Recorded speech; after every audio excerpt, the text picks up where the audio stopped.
This guy thought he could test the monster in front of him. Satoshi wanted to know if he had the talent to become a real cultivator. So he challenged Makoto to a duel, but Makoto already warned him. Fighting him was not a test, it was a free ticket to the floor. Even worse, Yosuke and Koya also joined in, thinking 3 versus 1 would make things fair. But that was their first mistake. Yosuke rushed in first, acting like he was about to speedrun the fight. Then Makoto grabbed him before he could even blink and used him to mop the ground like a broken cleaning tool. After that, Satoshi and Koya attacked together. One came from above, the other tried to strike from below, but Makoto blocked them like he already read the script. Then he used Koya as a living ragdoll to slam him to Satoshi and kick both of them like a rejected side quest. Makoto then aura farmed, saying, "That's all you've got?" The 3 of them tried again with a new plan.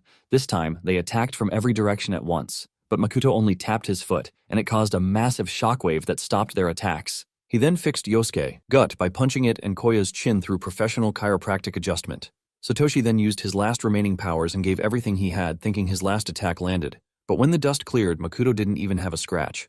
The worst part?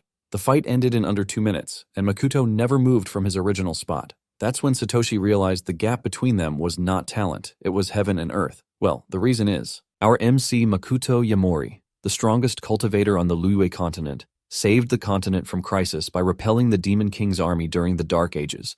But after the victory, his very own comrades suddenly betrayed him. Right before his death, Makoto vowed to drag every last traitor that betrayed him to the depths of hell. But just when he thought everything was lost, Makoto was reincarnated in another world as a college student born to the prestigious Yamori family. However, the Makoto of this world is weak, useless, and has already been cast out by his family like trash. Makoto opens his eyes to find a group of people staring at him with curiosity. As he tries to grasp his surroundings, someone insults him, calling him useless trash for fainting during a test. Another student chimes in, reminding the first that Makoto has already been disowned by his family, making him unworthy of the title young master. Nearby, a blonde girl urges the school genius Kitama to return to his test, expressing her excitement for him to break another record. Kitama confidently agrees, and together they walk back, side by side. The teacher then instructs the other students to head back to continue the physical fitness test. As everyone walks away, ignoring Makoto, a sudden rush of memories overwhelms him. He realizes he has been reincarnated as another boy, sharing the same name. In this new realm, the Makoto here has a frail body due to blocked meridians, which led to his clan abandoning him after his parents' death. As he sifts through these memories, he discovers that no one in this world understands cultivation. Taking in his surroundings, Makoto can sense the presence of chi in the air. In his past life, the people of Liyue discovered how to absorb this chi in the air. Makoto closes his eyes to concentrate on the chi, but he can only detect a small amount. Undeterred, he attempts to draw this energy into his body. Thanks to his previous knowledge of cultivation, he quickly learns how to absorb the chi. Like any dedicated cultivator, he plans to store this energy and use it to strengthen his body through consistent practice. Before long, the small amount of power he generates at this initial stage of cultivation clears his blocked meridians. Examining his physique, Makoto notices he has grown a few inches taller. With renewed determination, he vows to regain his strength and return to the Liyue continent to seek revenge on those who betrayed him.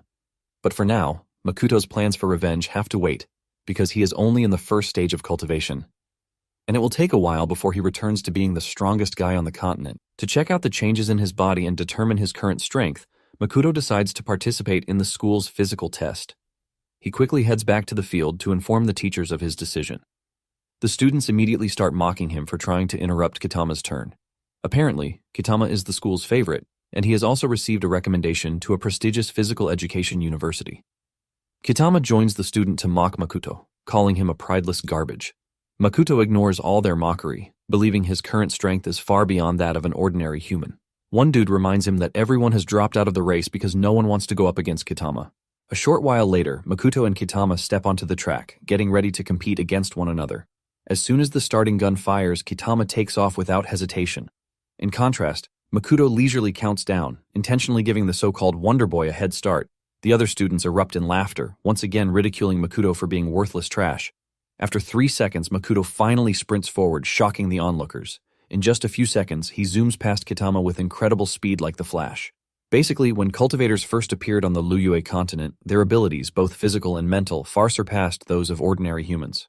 As Makoto approaches the finish line, to everyone's amazement, he doesn't immediately cross it.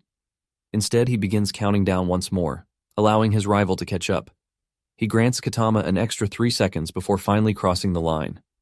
The teacher checks the timer, revealing that Makoto has achieved a new record of approximately 9 seconds. Kitama finishes the race as well, but he is in disbelief that he lost to the notorious school trash. Although he hasn't reached his full potential yet, Makoto feels satisfied with his current strength. With this fresh start, he pledges to ascend to greatness and prove wrong all those who once underestimated him. Back in the Liyue continent, Makoto was considered the strongest, and in roughly 50 years of training, he had exceeded numerous experts. He attained the 7th stage of cultivation at 65 years old, becoming the most powerful cultivator on the continent. Now stuck with this new useless skin, Makoto plans to use special medicines to help him hasten his cultivation. He checks their prices only to learn that they cost a fortune, and the original owner of his new body is a broke loser. Makoto wants to craft and sell talismans, but he doesn't even have enough money for low-grade materials.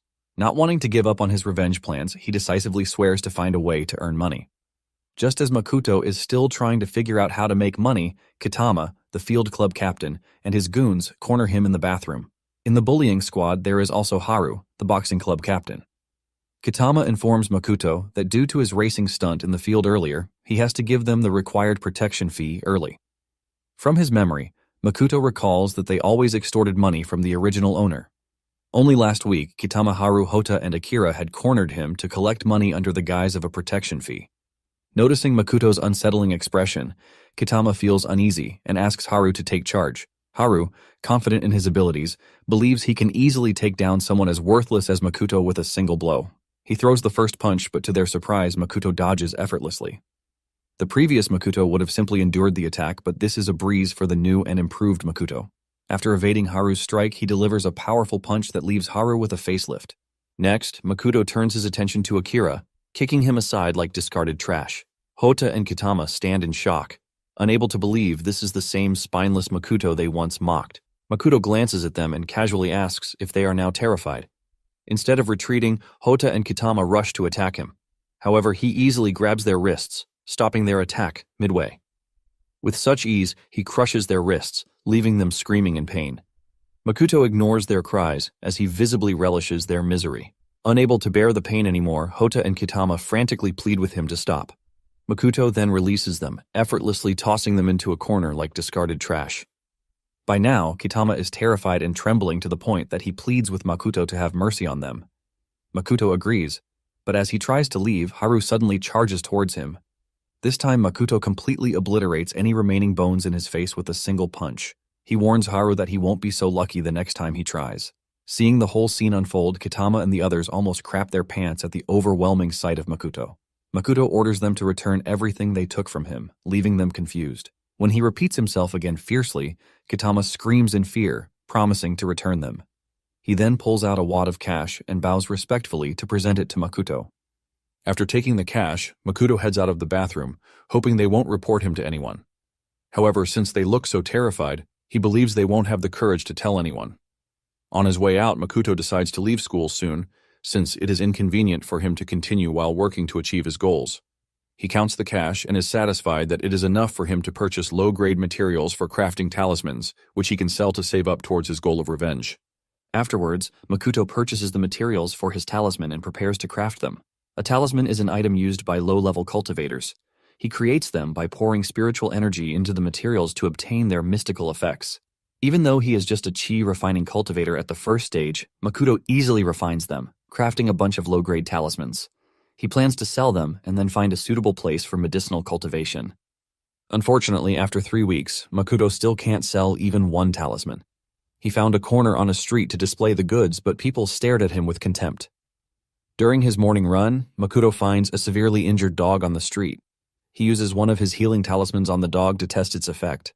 Just as he expected, the dog immediately recovered from all its injuries. The dog wags its tail, barking happily at Makoto, but it suddenly turns hostile when 2 people approach, arguing. One of them is Sho, the only son of the Wada family, and the other is a girl named Shizuru, the daughter of the Shuga family. They seem to be searching and arguing about a dog. They had seen the dog involved in an accident earlier, but Sho didn't care if it died. Shizuru, on the other hand, wanted them to find and take it to a hospital. Soon, she stops arguing when she sees the dog in Makoto's arms, looking very healthy. Shizuru quickly rushes over, wondering how the dog looks fine when it was covered in blood only moments ago. Looking at her bag, Makoto realizes that they might be heading to the hospital to visit someone. He takes advantage of the situation to show her the talisman he used on the dog. Makoto tries to advertise his goods, but Sho angrily barks at him, calling him a scammer. Shizuru dismisses Sho's rambling and turns to Makoto, asking if the talisman can help someone in a vegetative state. In response, Makoto presents a spirit-cleansing talisman designed for repair and regeneration. He assures her that it works effectively for patients in such conditions.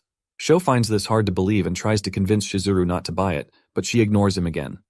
Makoto then demonstrates how to use the talisman, explaining that she simply needs to hold it up to the patient for it to take effect.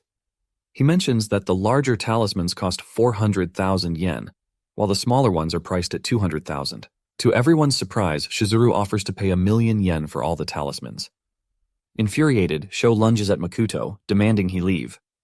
However, before he can strike, Makoto grabs Sho's wrist and twists it painfully, warning him to back off and stop interfering. Despite Sho's struggles, he cannot escape Makoto's grip. After a moment, Makoto effortlessly throws him aside and returns to his transaction with Shizuru. Once the deal is finalized, he explains the purpose of each talisman, saying that the yellow one offers protection, while the red one is a fireball talisman. Before departing, Makoto expresses his hope that she never has to use the red and yellow talismans. Shizuru happily thanks him, asking him for his name. As he walks away, Makoto tells her his name before leaving with the dog trailing beside him. Sho, having recovered from the beating, resumes his complaints about Shizuru falling victim to an absurd scam.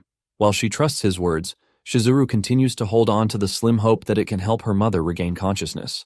In the meantime, Makoto returns, feeling pleased that he successfully sold all his talismans. With the money earned, he can now find a suitable place to live. But first, he intends to look for medicinal herbs for cultivation purposes. Suddenly, he is distracted when the dog begins barking at a nearby house. Makoto glances up to find the residence entirely shrouded in spiritual energy. Upon closer inspection of the garden, he spots silver heartgrass growing there. In the meantime, Sho is in the hospital receiving treatment for the wounds on his wrist.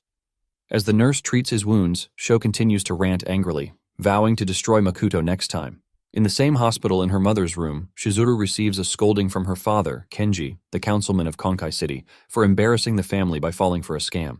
His loud outburst soon attracts mocking whispers from the nurses. They mock Shizuru for wasting money to buy fake talismans. Shizuru ignores them, telling her father that she is willing to try anything to heal her mother. This only makes Kenji furiously bark at her, calling her a fool for believing such an absurd thing. Kenji's outburst enrages Shizuru, and she shouts at her father for not even visiting her mom. She blames him for delaying getting her to the hospital, which caused her to fall into a coma. Kenji, unable to respond, is completely taken aback by her words. Shizuru continues, claiming her father would just move to the next woman when her mother dies.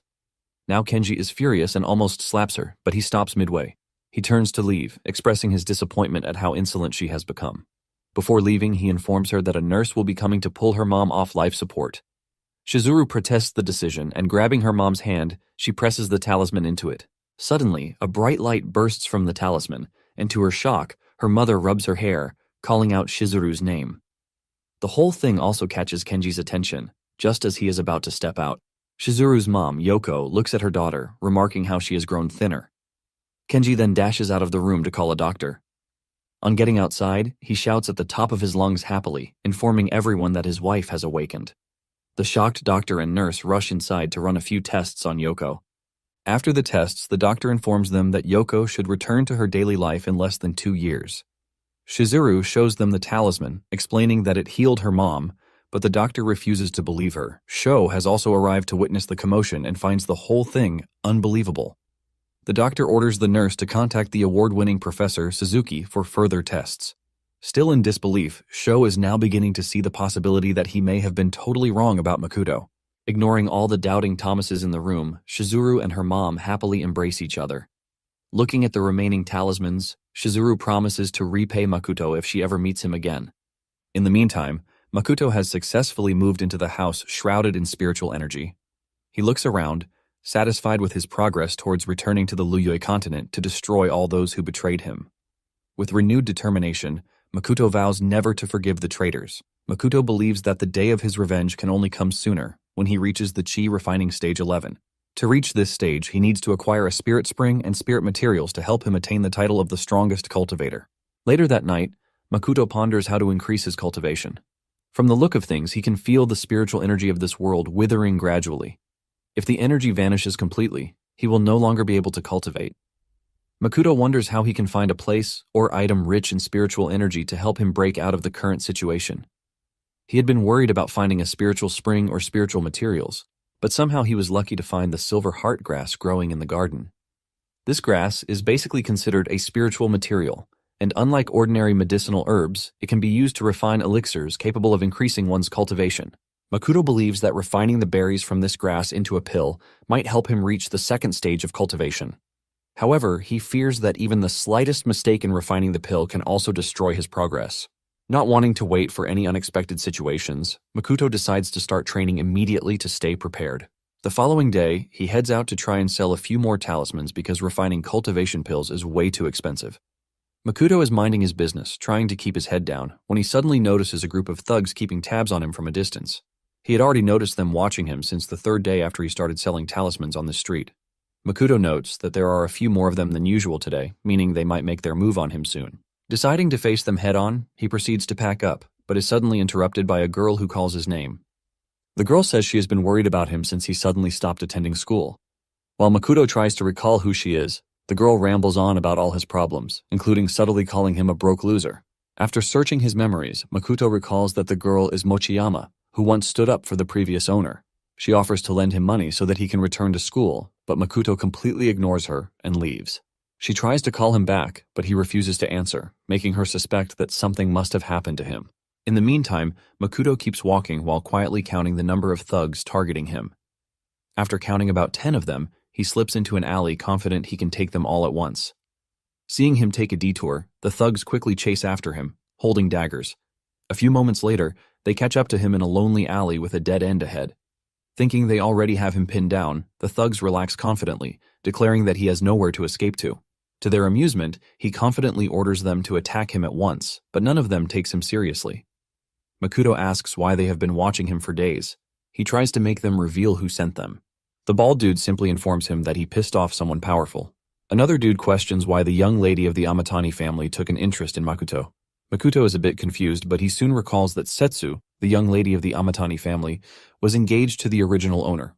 However, after he was exiled from his clan, she brutally dumped him and canceled their engagement. The whole situation puzzles Makoto as he wonders why they are trying to eliminate someone over a broken engagement. Seeing that they have no intentions of giving him a straight answer, he decides to make them talk in a more creative manner. Just behind the whole scene, Mochiyama observes them quietly, wondering how he got involved with the Yakuza. Fearing that Makoto is too weak to deal with the terrifying Yakuza, she decides to call the police for help. Unfortunately, someone discovers her before she can make the call, and he quickly grabs her while she struggles to get away. The commotion catches the others' attention, and they turn to find their boss yanking Mochiyama effortlessly like a little puppy. Makoto is also surprised because he hadn't sensed her following him. The boss teases him for being popular among girls, including fooling around while stringing Setsu along. Mochiyama, ignoring her own safety, barks at Makoto, telling him to run. She claims the thugs cannot harm her since she is a member of a powerful family. Hearing this only makes the boss laugh at her stupidity. He menacingly boasts that no one would find out if he eliminates her in this deserted alleyway. Deciding to take her out first, he pulls out a dagger, aiming for her neck, but Makoto steps in just in time to break his wrist with a single punch. Without giving him any time to register the whole thing, he grabs the boss's face and effortlessly slams him into the ground. Everyone watches the whole scene in shock. Even Mochiyama wonders if he is the same Makoto she remembers. Seeing them intimidated, Makoto firmly asks them again who sent them to attack him. In another part of town, Officer Kaya receives an urgent message over the intercom that the Scar Gang is on the move. He learns that more than 30 gang members are heading toward an alley on East Street. The caller, who is an officer at the scene, reveals that they are after a boy and have taken a young girl hostage. Without hesitation, Officer Kaya speeds off in his vehicle, instructing the caller to request reinforcements, but not to inform Police Chief Unaga just yet. He cautions the caller to wait for backup instead of rushing in. The officer at the scene updates Kaya, suggesting that reinforcements may not be necessary. He explains that the boy being targeted has already taken down all the gang members on his own. In the meantime, Makoto is still dealing with the boss, who finds it hard to believe he is the same trash weakling from the Yamori clan. Makoto interrogates him, asking if the Amatani or Yamori clan sent them. Seeing his hesitation, he squeezes the boss's skull, threatening him to answer in 3 seconds. Due to the pain, the boss frantically begs him to stop. Suddenly, Officer Kaya arrives at the scene, telling Makoto to stop. Makoto is surprised to see them, wondering how the cops found them so soon. He contemplates escaping, but decides not to show off the extent of his strength. He then releases the boss, who is relieved to be finally saved. Makoto knows that with his current strength, he might not be able to go against state power. Kaya is also relieved to have de-escalated the situation, but he still finds it hard to believe that one scrawny boy handled 30 gang members alone. He then introduces himself to Mochiyama and Makoto as the city's police sergeant, but Makoto ignores him while Mochiyama cheerfully greets him. Kaya assures them that his companion, Rokuhara, will handle everything smoothly. This only puts Makoto on edge, as he realizes they had seen everything from the beginning. As if sensing his unease, Kaya informs him that Rokuhara will take their statements without inquiring into any unrelated things. Out of nowhere, Police Commissioner Unuga arrives, labeling Makoto a criminal and placing him under arrest. He smirks maliciously, waving the arrest warrant in front of Makoto. Mochiyama, furious, insists that the armed men attacked them first, but Unuga insists he only witnessed Makoto assaulting the men. The Scar boss laughs triumphantly as another officer drags him away. Kaya, filled with rage, confronts Unuga, reminding him of the armed gang's true identity. Unuga ignores his rants, belittling him for trying to go up against a second-grade police chief while threatening to fire him. Kaya, unfazed, continues cursing at his boss, but Rokuhara holds him back, telling him to calm down. Kaya stops struggling when Makoto unexpectedly surrenders, accepting his arrest. He senses that a mastermind is orchestrating events from behind the scenes. Unuga laughs triumphantly at Makoto's surrender, but Makoto's true intention is to gather information about this hidden puppet master. He aims to resolve the situation before it disrupts his cultivation progress. Curious, Makoto asks Unuga how he discovered his identity as a university student. Unuga is caught off guard, realizing he let something slip while boasting. Makoto calls him a lackey and offers to help eliminate the true mastermind. Unuga pretends to be innocent, claiming he knows nothing about any mastermind.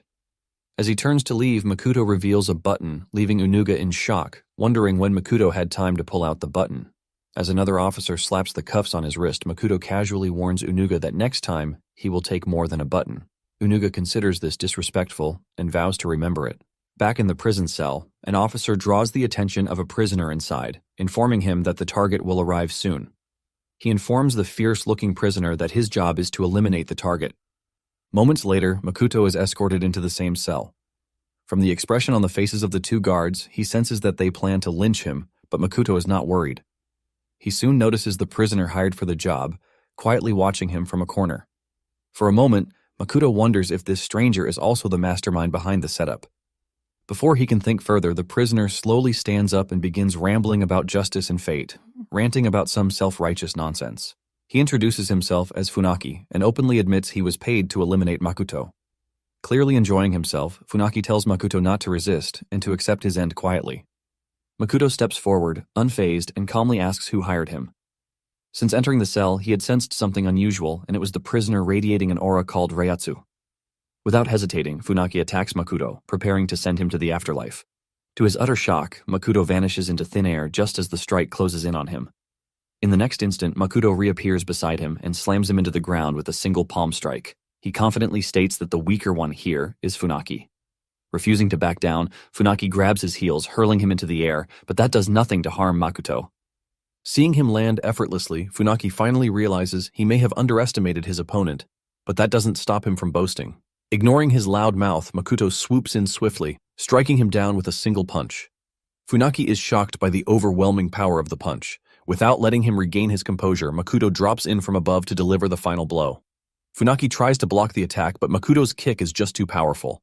Still not learning his lesson, Funaki angrily charges towards him again. Unfortunately for him, Makoto effortlessly dodges the attack and proceeds to sink a powerful punch into Funaki's abdomen, completely destroying him. This time, Funaki seems to have realized the huge gap between their strength as he cowers in the corner, wondering what just happened. Not planning to let him go, Makoto looms over him with a heavy and terrifying aura. He immediately smashes Funaki's head into the ground, demanding for the name of the puppet master. Makoto also demands to know where he obtained the Reiatsu from. Meanwhile, Unaga is in his office, still shaken up by his exchange with Makoto. He thunders while on a call, demanding to know what kind of monster they sent his way. The caller named Hashimoto assures him that Makoto is simply a weak trash abandoned by the Yamori clan. Unaga is a bit relieved to hear this and hopes they can eliminate him without any drama. Hashimoto confidently assures him that he has sent rioters who came out of Ryuta to handle him. He further promises to recommend Unaga to Lord Aima for promotion as the district police chief. Unaga agrees and reminds Hashimoto not to forget this promise. In the prison cell, Funaki remains tight-lipped, refusing to reveal any secrets despite enduring severe beatings. Makoto admires his discipline. Funaki tells Makoto that he underestimated him, prompting Makoto to wonder if there are other cultivators in the world. Funaki recounts his encounter with an old monk in Ryuda a few years ago, who could effortlessly manipulate chi to split a tree in half. The monk gifted him a bottle of divine water, instructing him to dilute it before use. After following these instructions for several years, Funaki's body transformed into an extraordinary form. From this story, Makoto realizes that the divine water Funaki mentioned is likely Reiatsu or spirit liquid. He contemplates whether he can also find a spiritual spring in Ryuda. Basically, spiritual springs form in areas with a high concentration of spiritual energy. Over time, this energy gradually transforms into spirit liquid, eventually creating a spring. On the Luyue continent, even a small amount of this spirit liquid is considered rare and valuable due to its potency and usefulness for cultivators. Makoto asks Funaki why someone as powerful as him would involve himself in the struggles of ordinary people. Funaki reveals that he needs a substantial amount of money for his child, who is suffering from ALS. He further explains that he had tried to use the divine water on his son, but it did not work. To earn enough money to keep him alive, Funaki had to earn quick bucks by accepting this deal. After contemplating the illness for a moment, Makoto offers to help cure the boy. He explains to Funaki that the divine water is actually spirit liquid, also called Reiatsu, which can be harmful to ordinary people. While regular spiritual energy may not pose a threat, the concentrated nature of spirit liquid can do more harm than good for the sick boy. He further adds that spirit energy can be used properly by a special technique. He shows Funaki the healing talisman he previously used on the dog, and to illustrate its power, Makoto uses it on him. To Funaki's astonishment, the talisman instantly heals all his injuries. Holding the talisman triumphantly, Makoto gives Funaki an ultimatum to either reveal the identity of his employer or face death. Without hesitation, Funaki discloses that he was hired by someone named Hashimoto. Elsewhere, Hashimoto, the owner of the Kozan Club, just finished a call with Unaga. With a cheerful demeanor, he turns to a battered girl bound before him and asks if she would like something to eat or drink. Unable to respond, she can only cry and struggle. Hashimoto steps closer, forcing her mouth open and extracting a tooth with a small shear. As the girl screams in agony, he laughs maniacally. Their torment session is interrupted when a butler enters to inform him that Lord Aima is seeking an update on the Makoto situation. Satisfied with his little plaything, Hashimoto casually tells the butler that someone is already addressing the issue. He plans to visit the police station to check on the progress, as he already considers Makoto dead meat. He then instructs the butler to reassure Lord Aima to remain calm and wait for his good news. Back at the prison, Makoto and Funaki seem to have come to a truce. In gratitude for the healing talisman, Funaki presents Makoto with a pendant containing concentrated spirit liquid. This excites Makoto, as even a small amount sprinkled on silver grass will yield fruit instantly. Once he processes these fruits into chi pills, he can quickly use them to advance to the second level of cultivation. He expresses his thanks to Funaki, who cautions him that Hashimoto will keep hunting him. Funaki warns that anyone who falls into Hashimoto's trap rarely escapes unscathed. Unfazed by this warning, Makoto confidently proclaims that he will handle Hashimoto. Meanwhile, Shizuru arrives at Neha University to find Makoto. She had seen his photo and discovered that he was the infamous discarded trash of the Yamori clan, so she tracked him all the way to his school. Shizuru still can't believe that Makoto is a junior at her school.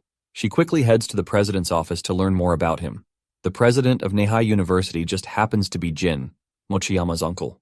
Inside his office, Mochiyama is involved in a heated argument with President Jin. She wants him to help save Makoto, but Jin has no plans of getting dragged into such a shitstorm. Mochiyama, however, refuses to back down, as she blames herself for Makoto's arrest and involvement with corrupt cops. She struggles to make her point while Kumono, an instructor at the university, tries to hold her back. She assures Mochiyama that Makoto will be released soon. Just then, they all turn around to see Shizuru arriving at the scene. She immediately asks them if they're talking about Makoto. Back at the police station, Kaya is raising hell in Onaga's office about his corrupt practice. They have been chasing Scar and his gang for years without any progress, but now Onaga is just letting them slip away freely. Onaga casually informs Kaya that accusing a superior without evidence is a felony. Kaya, refusing to back down, angrily states that the chief is planning to do something suspicious behind the scenes. Unfortunately, he has no evidence to back his bogus claims. Just as the two men prepare to engage in a stare-down, Mochiyama and Shizuru burst into the office with Rokohara behind them, attempting to stop them. Mochiyama angrily points at the chief, telling Shizuru that he was the person who falsely accused Makoto. Unaga quietly studies Shizuru, wondering about her identity. From the information he received, Makoto has no significant backing from any powerful families. Reassuring himself that Makoto is just garbage, he confidently informs them that they can't release a criminal suspected of robbery and assault. Kaya angrily protests the charges, demanding to know when all that happened. Onaga informs him that it involves a secret investigation, so he cannot reveal anything to them. Mochiyama angrily declares that locking up Makoto while releasing Yakuza members is plain corruption. Unaga, unfazed by her threats, warns her to leave or face arrest for obstruction of justice. Just as he is about to make a call, Shizuru quietly sits down and, crossing her leg like a boss, she dares him to make a move. Unaga then orders his subordinates to throw them into a holding cell. He announces that they are being detained on suspicion of being accomplices of Makoto. He goes further to suspend Kaya for harboring criminals. Kaya, as usual, barks in protest, while Shizuru remains calm. Hearing Shizuru call the charges bogus claims, Unaga laughs with satisfaction and then decides to make her sentence heavier for insulting a government official. Shizuru simply questions whether he is receiving any special favors from someone for arresting Makoto. Seeing his scheme about to be exposed, he stammers, trying to hide his discomfort with the questions. Shizuru then asks if Makoto's situation can be resolved with some money. Unaga has relaxed once again, telling her that Makoto ended up this way for pissing off powerful people. He further adds that Shizuru and Mochiyama will also end up with the same fate. Unaga shamelessly cooks up a pretty convincing scenario of how he can simply eliminate them, including Kaya. He boasts that he can blame Kaya's death on the girls and then blame their demise on taking down 2 criminals who assaulted and eliminated a police officer. After hearing such a convincing script, Kaya and Mochiyama are visibly shaken, but Shizuru remains unbothered. To their shock, Shizuru asks someone named Director Oji, who was already on a call with her, if he heard everything the corrupt chief said. Director Oji confirms that he heard everything, leaving Unaga extremely terrified. Shizuru sits back down confidently, asking him if he needs her to introduce herself again. From the other end of the line, Director Oji reads out Unaga's charges and even mentions that he threatened the family member of a council member. For all his atrocities, Unaga is immediately suspended pending interrogation into his crime. Director Oji also informs them that he will be arriving at the office to join them soon. After absorbing everything, Unaga sinks into his chair, still shaken, and wondering which council member's family he had offended. To answer his questions, Shizuru then reveals that she is the young lady of the Suga family of Neihai City. It is at this very moment that Unaga realizes he messed up big time. Meanwhile, back in the prison cell, Makoto is still reeling over his new gift from Funaki. The amount of spirit liquid stored inside it is quite small, so he reasons that it can only be used once. His senses perk up as he senses someone approaching, and Makoto turns around, surprised to see Shizuru and Mochiyama standing there. At this point, Hashimoto has learned that all his plans have been thwarted. In a fit of rage, he starts smashing objects in his home, frustrated that one henchman is near death while the other is headed to prison. After destroying a few vases, he contemplates his next move, realizing that failing the Ima family mission could put his own life at risk. Refusing to back down, he decides to send his bodyguard, whom he believes is the best person for the job. He orders the bodyguard to bring Makoto back alive, vowing to eliminate the trash with his own hands. Makoto is now back home, and as usual, he is broke after buying a few materials for pill refinement. He immediately refines the pill and pops it into his mouth without wasting time. After taking the pill, he can feel its amazing effect almost immediately as he floats in the air surrounded by a golden light. Although the pill is impure, Makoto is satisfied with the effect, which is something special for a place with little spiritual energy. Finally, he breaks through to Chi refining stage 2, just as he has been longing to. He practices his cloud shadow step, which he hasn't used since his reincarnation, and the speed amazes even the dog. Makoto is satisfied with the results, confidently stating that a bullet has nothing on his speed. Afterwards, he thinks about how to get his next supply of spirit liquid since he already used the one Funaki gifted him. He contemplates going to Ryuta to try his luck, but going there via the normal route is considered dangerous. Therefore, Makoto decides to rely on the local contact he received from Funaki. However, his major problem is money, because it will cost him roughly 2 million yen for entry procedures alone. Just then, a television ad for a beauty product grabs Makoto's attention. In a world where women are obsessed with looking youthful, he sees an opportunity to capitalize on this trend. He picks up a package from the table, eager to use its contents at an upcoming party. Just 5 hours earlier, after being released from prison, he had shared lunch with Shizuru. Sitting across from her, he still found it hard to believe she was the daughter of a councilman. After a brief silence, she asked him to do her a favor by attending a party at the Sugao building to celebrate her mother's recovery. This building houses the city's largest cosmetics market, and Shizuru owns it. This is the party Makoto is excited to attend. The next evening, he arrives at the lavish party on the top floor of the Sugao building, holding the box. Inside is the Juyan pill, an elixir he has refined. While he can't create spirit pills at his level, making elixirs like this one is well within his abilities. The Juyan pill is a popular, affordable remedy among female cultivators on the Luyo continent. Makoto plans to sell a few to wealthy women at the party to earn 2 million yen. Scanning the crowd, he spots Shizuru and her family, and he prepares to attract his target customers. Shizuru is dealing with her aunt and uncle, Eno and Shiro Hoshisu, who are pressuring her to get married soon. Still only in her 30s, they label her an old maid and warn that she might end up like the family's old spinster, Masami. Shiro even insults Masami, calling her a waste of space. Masami attempts to defend herself but struggles to find the right words, which only makes Shiro more relentless. Yoko, now frustrated, tells Shiro to stop, while Shizuru reminds him that Masami raised him and many others after their grandmother passed away. Undeterred, Shiro urges Yoko to convince Shizuru to settle down quickly. Yoko, still recovering from a long coma, coughs, prompting Shizuru to check on her. Despite the tense atmosphere, Shiro remains aggressive, even suggesting a family for Shizuru to get married into.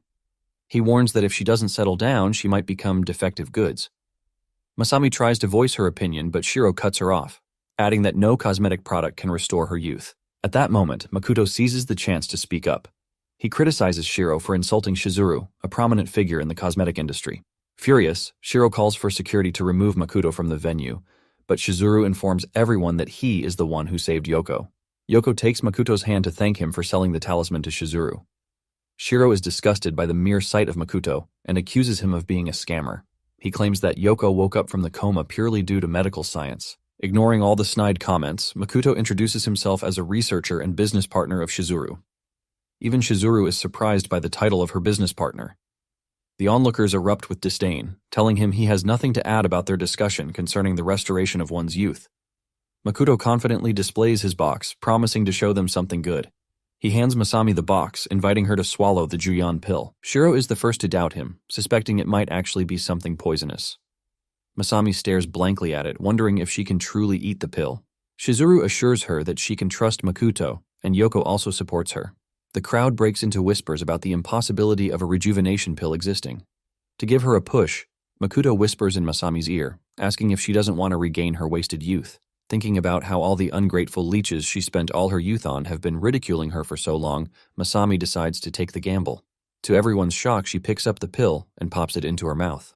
Everyone waits in anticipation to see the rejuvenation effects, but after a few seconds, nothing happens. Shiro bursts into laughter, mocking Makoto for being a fraud. Suddenly, the pill takes effect, and to their shock, Masami actually returns to her youthful appearance. Someone quickly grabs a mirror to show her the results, and even Masami is amazed by her restored appearance. Just like that, Makoto's pill became a hot commodity as old ladies immediately flocked around requesting one. He prices the pill at 400,000 yen per pill and informs them that he only has 10 currently available. Hearing this, a live auction begins right there, with everyone struggling to offer the highest price. Even Shiro wants to bid at the highest price for the Juyan pill. He plans to secure an exclusive distribution rights deal no matter the cost. Eno tries to stop him, but Shiro barks at her to shut up. He believes Makoto can be brainwashed long enough for them to marry off Shizuru to the Ocho family. Shiro literally plans to sell her off under the guise of marriage to receive a substantial amount from the Ochos. At that moment, a fat dude from the Kozan group approaches Makoto with an offer of 4 million yen for exclusive distribution rights to the Juyan pill. Another company representative quickly counters with a bid of 20 million. Shiro then intervenes confidently, urging everyone to settle down. He requests a private conversation with Makoto and presents an offer of 30 million, along with a proposal to share the profits. He elaborates that he gets 70% of the profit while Makoto gets 30, claiming it is a good deal since they will be using the Hoshisu's family influence. Hearing this, Shizuru calls his family a garbage bin with no connections to offer, infuriating Shiro. Shiro reminds her that she is related to them from her mother's side. Shizuru reminds him that he lost that right when he lost over 100 million using the company left by her grandmother as collateral. Shiro tries to deny the accusations, but she pulls up evidence threatening to read them out loud. Masami and Yoko, who have been in the dark, are also shocked to hear he ran their mother's company to the ground. Shiro, now shaking in his pants, asks Shizuru how she found the evidence. Shizuru further reveals that Shiro only came to the party to demand money from Yoko, just like he bled her grandmother dry. Clearly seeing through his schemes, she declares that she will not give him a single cent. She has also discovered that he plans to swindle Makoto since he doesn't even have the 30 million yen. Shiro, utterly defeated, falls to his knees, pleading for her help. He shamelessly asks Yoko to assist him in begging Shizuru. However, Yoko refuses, clearly expressing her disappointment in him for destroying their mother's legacy. Like a classic mama's boy, he clings to Masami's skirt, begging her to intervene since he is the last man standing in the family. Fed up with this ungrateful leech, Masami shoves him aside, refusing to help. In the end, Shiro is confronted by the very group of women he has always looked down upon. Shizuru gives him an ultimatum: either go to jail or sell his company to her for a mere 1 yen, leaving him utterly shattered. Onlookers mock him, saying he deserves this fate. Shizuru then turns to Makoto, offering to introduce him to a more competent business professional. She explains that 40 million is a fair price to settle for, and he should aim to retain 80% of the profits. She warns him to stay alert, as the sharks at this party will take advantage of him. To her surprise, Makoto decides to entrust everything to her. Later that evening, she drives him back to his apartment and comments on how nice it is. Makoto informs her that it's just a rental. He thanks her for the ride, and Shizuru reassures him, calling him her friend. Taken aback by the term, Makoto is surprised when she repeats it and extends her hand to seal their friendship. After their exchange, he quietly heads inside, still reflecting on everything. He looks up at the moon, realizing that this new life might not be so bad after all. Upon entering his house, Makoto is met with the shocking sight of his dog sprawled in a pool of its own blood. The dagger remains in place, serving as a grim warning, and the whole scene leaves Makoto extremely angry. Just a few moments ago, a shady dude had called Hashimoto to inform him that Makoto arrived home with a girl. To make Hashimoto taste despair, they plan to capture Shizuru. Hashimoto even boasts on the phone about the warning they left inside his house. Makoto rushes inside quickly to check on the dog, and thankfully, it was still breathing. Hoping the healing talisman can heal it, he removes the knife and places the talisman on the dog. Meanwhile, an intruder lurks in the shadow just right above, observing Makoto. He suddenly charges down, preparing to attack him from the back. To his shock, Makoto swiftly vanishes with his dog and reappears behind, slamming the intruder into the ground with one kick. More assassins soon appear at the scene, wondering what just happened. Makoto gently pushes the dog aside to face them alone. He looks at them with so much rage, and without hesitation, they charge towards him. One guy reminds them to keep Makoto alive according to their employer's order. As soon as they see how effortlessly Makoto deals with one guy, the others halt in their steps, horrified by what they have just witnessed. Ignoring Makoto's cocky behavior, another foolish dude immediately rushes in, only to have his arm torn apart like a sausage. Refusing to let him go, Makoto snaps his neck like tearing through a Thanksgiving turkey. By now, the rest of the gangs are already terrified, so they pull out the big guns, planning to incapacitate him by aiming for his limbs. However, what these suckers fail to understand is that Makoto is already faster than bullets. Unbothered by their pew-pew, he swerves around swiftly like the Flash, dodging the bullets. Makoto vows to take them down one by one until they beg for mercy and reveal who sent them. In another location, Shizuru finds herself captured by the deranged Hashimoto, who intends to indulge in his twisted hobby with her. Despite recognizing her as the daughter of the renowned councilman Kenji Shuga, Hashimoto is eager to toy with her. He confirms her identity once more, relishing the moment. Just as Shizuru starts to struggle, his phone rings. Hashimoto answers, asking for an update on Makoto's situation. To his surprise, Makoto's voice comes through, revealing that all of Hashimoto's henchmen have been eliminated. Seizing the opportunity, Hashimoto boasts about capturing Shizuru, which only infuriates Makoto further. Makoto warns Hashimoto to release her or face dire consequences, but the madman only mocks him in response. Hashimoto gleefully gives Makoto 40 minutes to arrive, threatening to live stream himself serving Shizuru like sushi if he doesn't. After instructing him to find their location, Hashimoto abruptly hangs up. Enraged, Makoto crushes the cheap phone in his hands. Hashimoto continues his disturbing hobby with Shizuru, planning to record a teaser video before the main event. He removes the tape from her mouth, but just as he is about to proceed, a knock sounds at the door. When he opens it, his guards inform him that a fire alarm has been triggered in the warehouse. Hashimoto quickly instructs them to disable the faulty alarm to avoid an unexpected visit from the police. Choosing to manage the situation himself, he tells the guards to watch the door while he steps out to investigate the alarm. A few moments after he leaves, someone punches the guard so hard that it breaks down the door. Shizuru looks up to see if Makoto has come to save her. Just an hour ago, Funaki arrived at Makuto's address to deliver a letter of introduction to Ryuta, but he couldn't reach Makuto by phone. He double-checked the address to ensure he was in the right place. At that moment, he overheard someone telling Hashimoto that Makuto had returned home with his girlfriend. From the conversation, he learned that 6 assassins were waiting to ambush Makuto inside the house. He also saw them force an unconscious Shizuru into a vehicle. Funaki quietly observed the scene from a corner.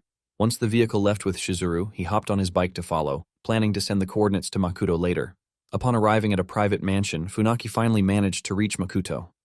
He informed him about Shizuru's capture and the mansion's location. Makuto was taken aback and questioned how Funaki had gathered this information. Before the call, he had been interrogating one of the assassins for answers, beating him just enough to send him to the brink of death, then using a healing talisman to revive him for more torture. With no time to lose, Makuto asked Funaki to help rescue Shizuru. After making the request, he vowed to personally drag Hashimoto to the underground. This request prompted Funaki to trigger the fire alarm earlier, distracting Hashimoto from the room. He waited for Hashimoto to leave before confronting the guards who were complaining about their shitty boss. Funaki waltzed towards them like Aquaman, ignoring all their questions. It was then that he had attacked them, using the force from the attack to break down the door. Shizuru, who seemed to be out of it, had called Makuto's name, thinking he had come to save her. However, it was only Funaki carrying out Makuto's request to rescue her. Funaki hoists her up like a dead weight and bolts from the scene before Hashimoto can return. He reaches a door leading to the back garden where the car is parked and pushes forward, hoping to escape before anyone catches up. Just as he reaches for the handle, a bullet tears through his thigh. The impact sends him crashing to the ground with Shizuru in his arms. Even in pain, Funaki cushions her head with his hand before she hits the floor. Moments later, Hashimoto strides in, bragging loudly about his flawless shot. His henchmen also agree, clapping on cue like obedient puppets. Funaki's heart races as he wonders how they returned so quickly. Masking his panic, he greets Hashimoto as if they were old friends. Hashimoto, clearly enjoying the situation, bursts into laughter as he looks forward to dealing with the traitor. Refusing to surrender without a fight, Funaki steadies himself and boldly challenges him. Meanwhile, outside the mansion, Makuto arrives to settle accounts with the resident madman. The guards scramble toward the entrance, confused about who would dare approach the estate so boldly. Makuto, fueled by pure rage, doesn't bother acknowledging their existence. He casually punches his way through the entrance like a discount one-punch man, leaving the guards frozen in disbelief. They rush him all at once, clearly convinced numbers will somehow fix everything. Unfortunately for them, Makuto tears through the group with ease, swatting them aside like misplaced trash headed for the garbage bin. Within a few seconds, the courtyard falls silent. Standing among the defeated guards, Makuto loudly announces his arrival, embracing his role as the overpowered main character. Inside the mansion, Funaki is not having such a breezy time. Even though he has taken down quite a few henchmen, he seems to have reached his limit. Right about now, he silently wishes he had turned down Makuto's request to rescue a damsel in distress. Hashimoto, still feeling like the absolute king of the universe, boasts that he will turn Funaki into sushi and send him back to Makuto. Suddenly, his moment is ruined by the hefty front door being punched in. Makuto walks in like the Grim Reaper, announcing he has come to collect Hashimoto for Hades. Funaki is on cloud 9 now that his backup has arrived. Makuto hands him a healing talisman to help him regain his strength. Hashimoto orders his men to immediately take out the intruder, while Makuto stays behind to face them. Funaki picks up Shizuru and bolts out to complete his mission. Using the Cloud Shadow step, Makuto easily breezes through the raining bullets, swiftly taking down the henchmen one after the other. Meanwhile, Hashimoto watches in horror, wondering when the comical Flash made an entrance. Seeing that he may have underestimated his opponent, he tiptoes away from the scene like a useless wuss. Finally escaping from the chaos, Hashimoto scurries off like a scared little mouse, wondering why everyone referred to someone as powerful as Makuto as weak trash when he is clearly a dragon. He soon reaches a door and tries to input the password, but his nerves get the better of him. Suddenly, the bodies of a few henchmen fly into the room, signaling Makuto's presence. For the first time since he became an annoying terror, Hashimoto looks visibly terrified. He stammers, pleading with Makuto to calm down. He tries to intimidate him by mentioning his backing, but it doesn't seem to have any effect. Hashimoto, unlike his loyal henchmen, is a foolish coward. Just the sight of Makuto's overwhelming presence makes him reveal that Lord Aima is his employer. Makuto doesn't know who this so-called Lord Aima is, so he shoots Hashimoto a fierce look, urging him to keep talking. Hashimoto then reveals that Lord Aima is the heir of the Aima family. He says that basically this Aima dude is targeting Makuto because of a rumor that Makuto has cooked rice with Setsu. He further explains that Lord Aima plans to arrange a political marriage with the young lady of the Amatani family. Therefore, they want to take him out completely to prevent any future complications. Scanning through his memory, Makoto cannot find any memories of the original owner meeting privately with his fiancée. He guesses that someone else is trying to frame him. After recounting the whole thing, Hashimoto warns Makoto to let him go or suffer the consequences of going against such a powerful man as Lord Aima. Hearing this, Makoto reasons that this Lord Aima must be a fellow cultivator. Meanwhile, Hashimoto rambles like a broken record, promising to help if Makoto lets him go. Unfortunately, Makoto never goes back on his word, so he immediately punches the clown in the face so hard that the force breaks down the locked door. Inside the room, he finds a couple of girls locked up by the madman. Makoto immediately breaks their chains and drops his knife on the floor. Before leaving, he instructs the girls to do whatever they want to Hashimoto. As the girls surround him, Hashimoto offers to give them money if they let him go, but these girls have no use for money. They have already been to hell and back thanks to his wicked acts. With joyful tears mixed with pain, they relish sending him to the very hell he created. In the meantime, Makoto heads out to join Funaki.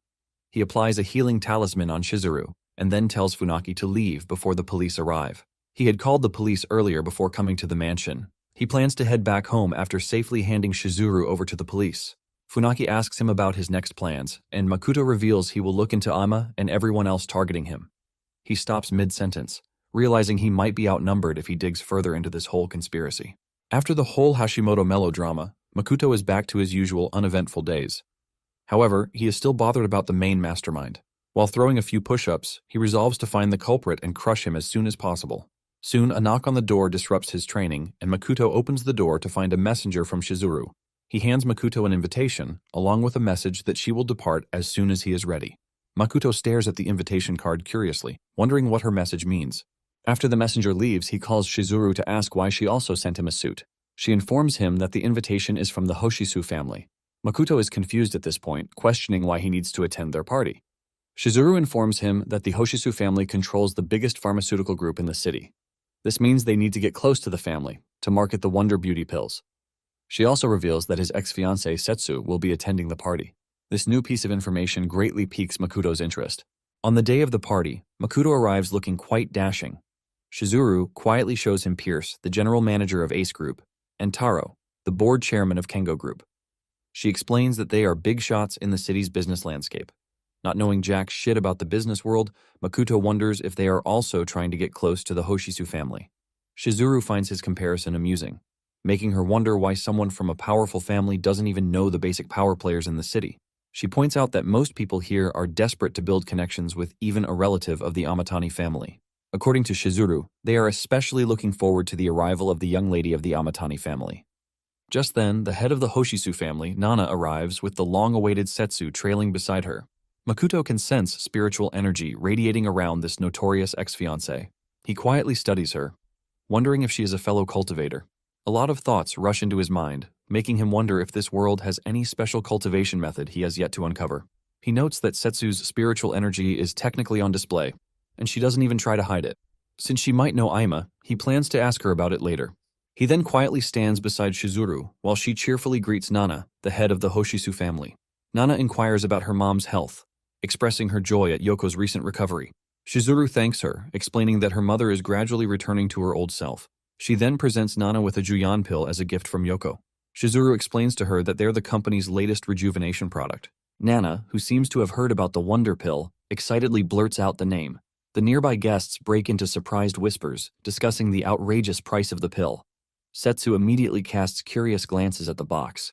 Nana examines the pill, expressing her appreciation for such a high-level spirit pill.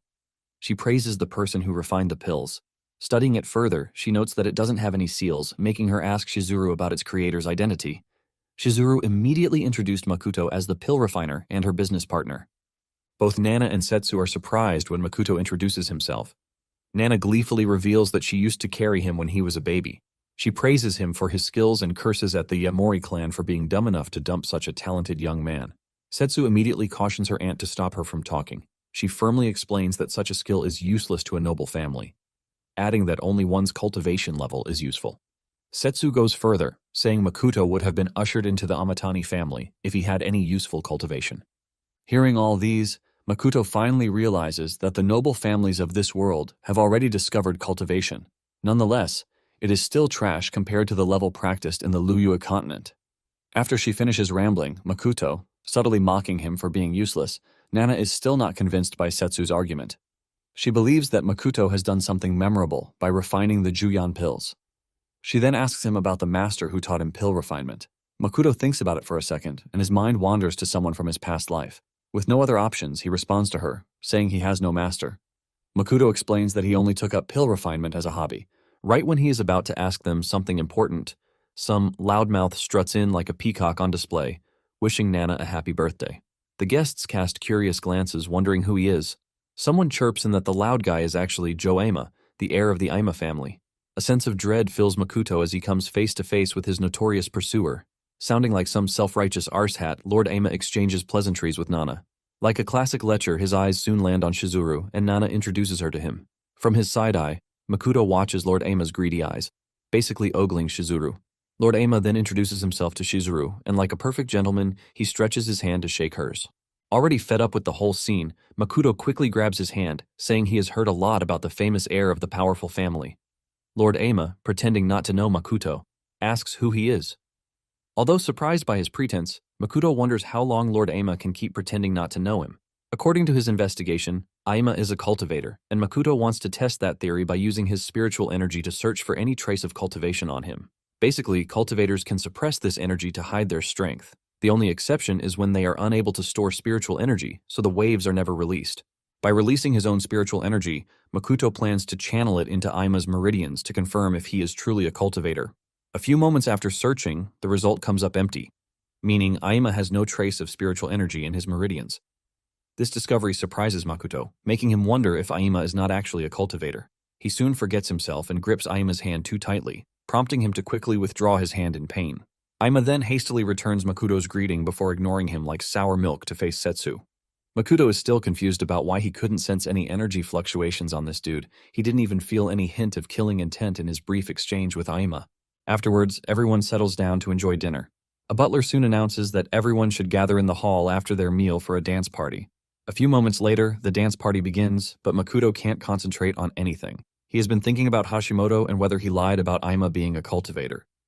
Meanwhile, Shizuru scans the hall for Makoto while avoiding countless invitations to dance. Someone even whispers to the last man she rejects that there is no way the daughter of the prestigious Suga family would dance with a nobody. He adds that Shizuru is high maintenance and that even powerful families struggle to gain her attention. While the dude is still rambling on about it, his friend points in the direction of Shizuru, basically begging to give Makoto her attention.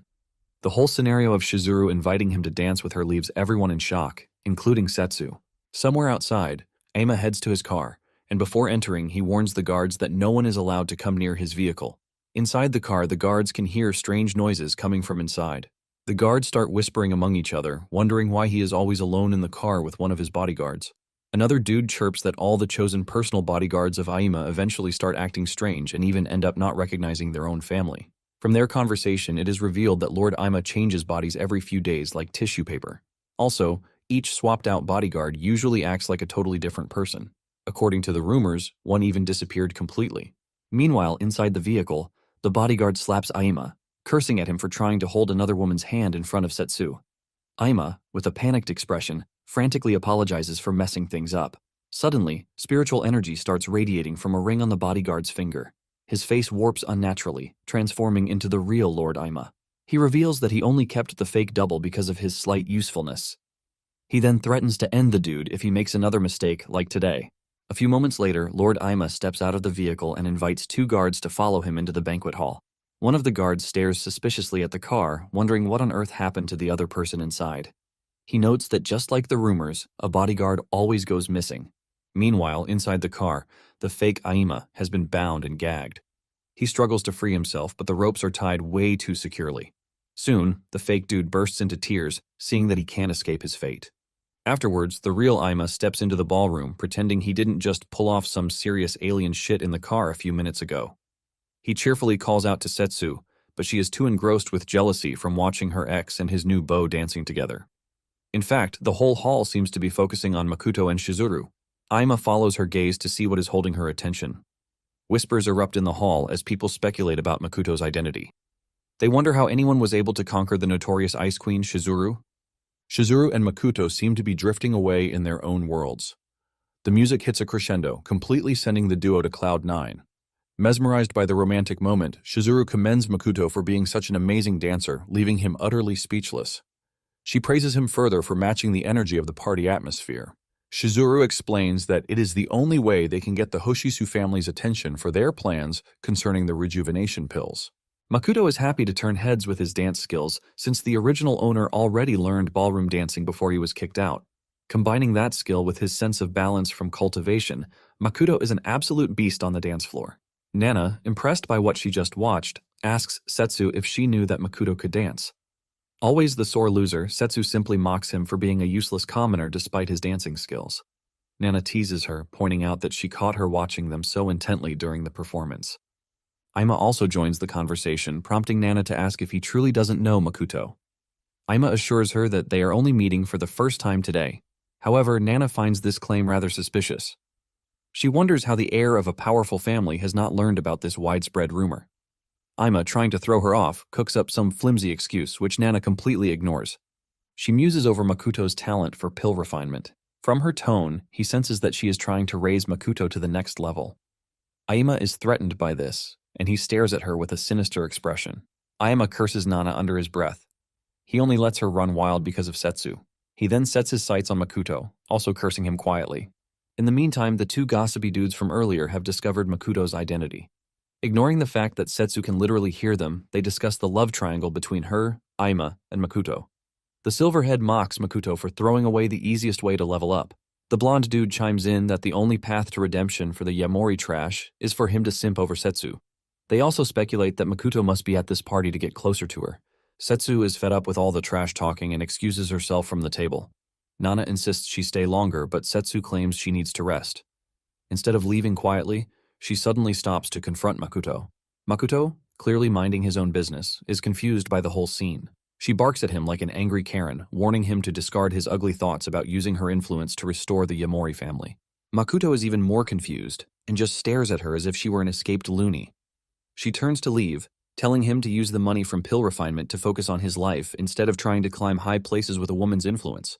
Makoto calmly questions her, asking which of them truly needs that advice. Setsu is even more surprised when he comments on her unstable spiritual energy. He had noticed earlier how it was leaking out due to poor control. According to Makoto, she likely forced herself to absorb spiritual energy to accelerate her cultivation. He warns her that such reckless methods only harm the body in the long run. Studying her closely, Makoto states bluntly that her body has already reached its limit. Still looking down on him, Setsu wonders how a nobody like him can correctly analyze her situation. Makoto then reveals that he can help her fix the problem, but Setsu refuses to believe him. However, he is unbothered since she stands to lose if she chooses not to believe him. Setsu cowers in fear when he warns her that she might be running out of time. He draws closer, offering to strike a deal with her if she can hand something to Ima for him. Meanwhile, Ima, seething with rage, watches them from a distance. After the party, Shizuru and Makoto run into Nana, who shows interest in the Juyan pill, and invites them for a private chat. They walk through the garden together, and Makoto presses her for her real motives. Nana chuckles and asks him to call her auntie. Makoto refuses since he is no longer a member of the Yamori family. Hearing this, she remarks that he and Setsu are similar. Nana recounts that Setsu also lost her parents and became a puppet of the Amatani family. Her uncle is the puppet master, deciding even her marriage partner. Luckily, she was recognized by a prestigious martial arts family.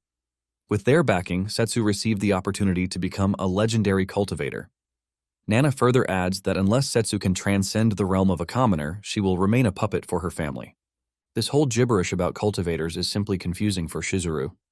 Makoto, on the other hand, understands that one can only transcend the realm of a commoner by entering the third stage of cultivation. In the cultivator's world, the gap between the second and third stages is extremely huge. This means it is very difficult to move to the third stage.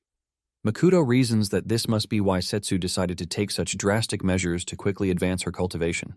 He wonders why Nana is even telling him all these things in the first place. Nana sadly reveals that she has been trying to cure Setsu's condition, but none of her remedies seem to work.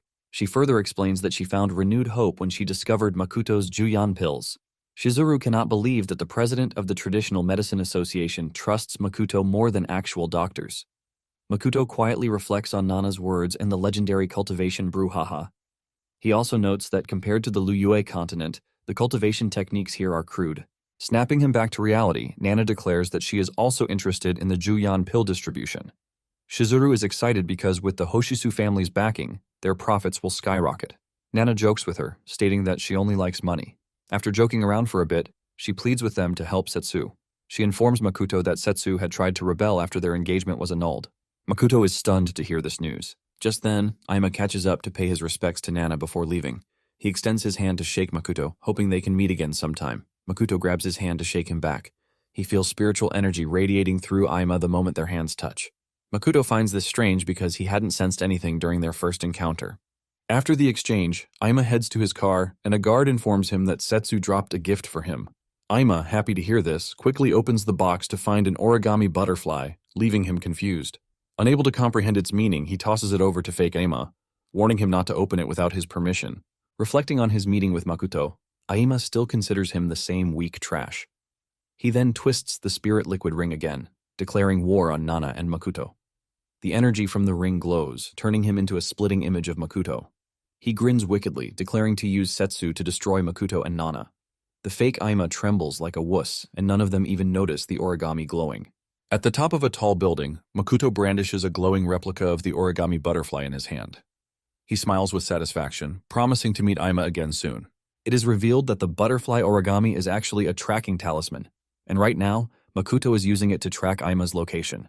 The talisman stops outside a building, signifying that it has found the target. Confirming that the building actually belongs to the Aima family, he immediately jumps off to carry out his plans. Elsewhere in the herbal garden, Nana quietly observes several spiritual plants. She focuses on 2 that are nearly ready for harvest. She plans to exchange them at the cultivators tournament in 3 months. Suddenly, she senses a strange presence nearby. A monk appears behind her and reveals that Nana was once the genius of the 100 Herb sect. Unfortunately, she suffered fatal injuries in the past that destroyed her cultivation. He praises her for still being able to sense spiritual energy.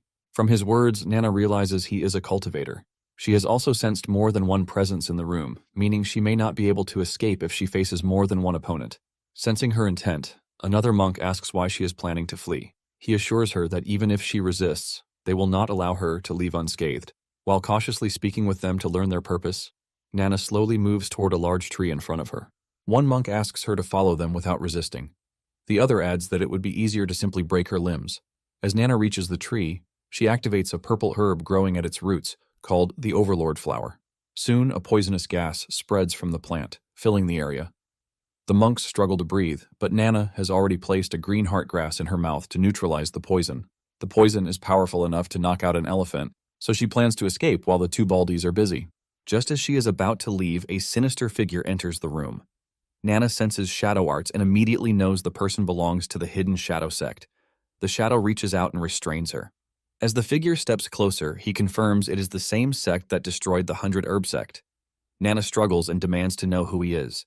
She says this day was not supposed to come yet, and there is no reason for the shadow sect to reveal themselves now.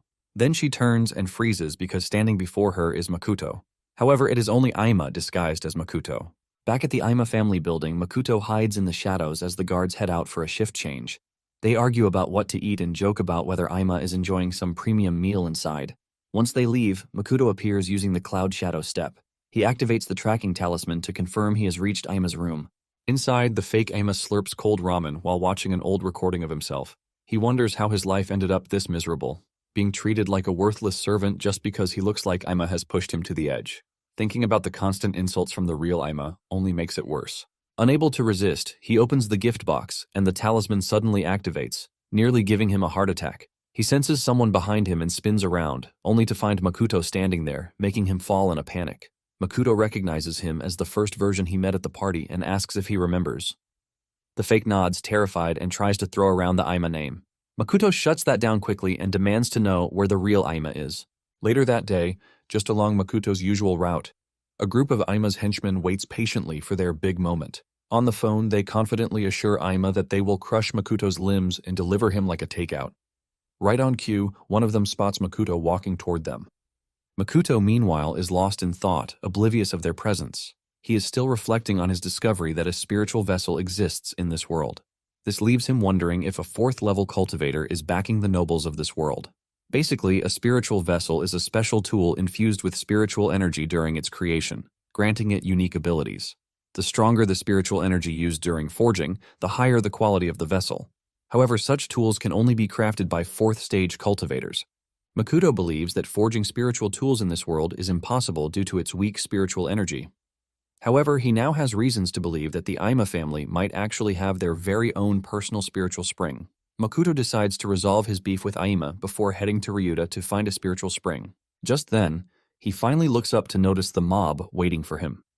They casually inform him that someone paid big bucks to capture him, but Makoto is unbothered. He gives them a fierce look, instantly making the leader uneasy. Shaking off his fear, the boss orders his men to attack. They rush Makoto like a flock of hungry chickens charging at feed. The boss watches confidently, convinced he brought seasoned fighters. Seconds later, his confidence evaporates. Makoto moves effortlessly, rearranging faces, dishing rhinoplasties, and giving out free bone adjustments. In moments, the entire group is down. The boss can only stare in horror as Makoto slowly turns toward him, demanding to know who hired them. The next day, Setsu and her team work non-stop at Nana's house, trying to piece together what happened. One of the men shows her surveillance footage of two monks suddenly appearing. Although the video cuts off abruptly, the guard confidently concludes that Nana must have been kidnapped. He then shows another clip featuring a third attacker, and Setsu freezes when she sees Makoto's face. Furious, Setsu immediately heads to Makoto's address. Outside the apartment, a bandaged man stops her and politely asks if she has an appointment. She ignores him, demanding to see Makoto. The injured man quietly leads her inside. As Setsu follows, she notices several rough-looking men tending to the garden. On the rooftop, Makoto is relaxing, while the mob boss from the previous day obediently serves him. In fact, all the bandaged men appear to be Aima's henchmen, who failed to ambush him earlier. Moments later, Setsu storms in, angrily demanding that Makoto release Nana. Makoto stares at her in confusion, unaware of what she is talking about. She accuses him again of kidnapping her aunt. When he still looks lost, Setsu pulls out a tablet and shows him the surveillance footage. Makoto immediately recognizes that the person in the video is using a spiritual vessel to impersonate him.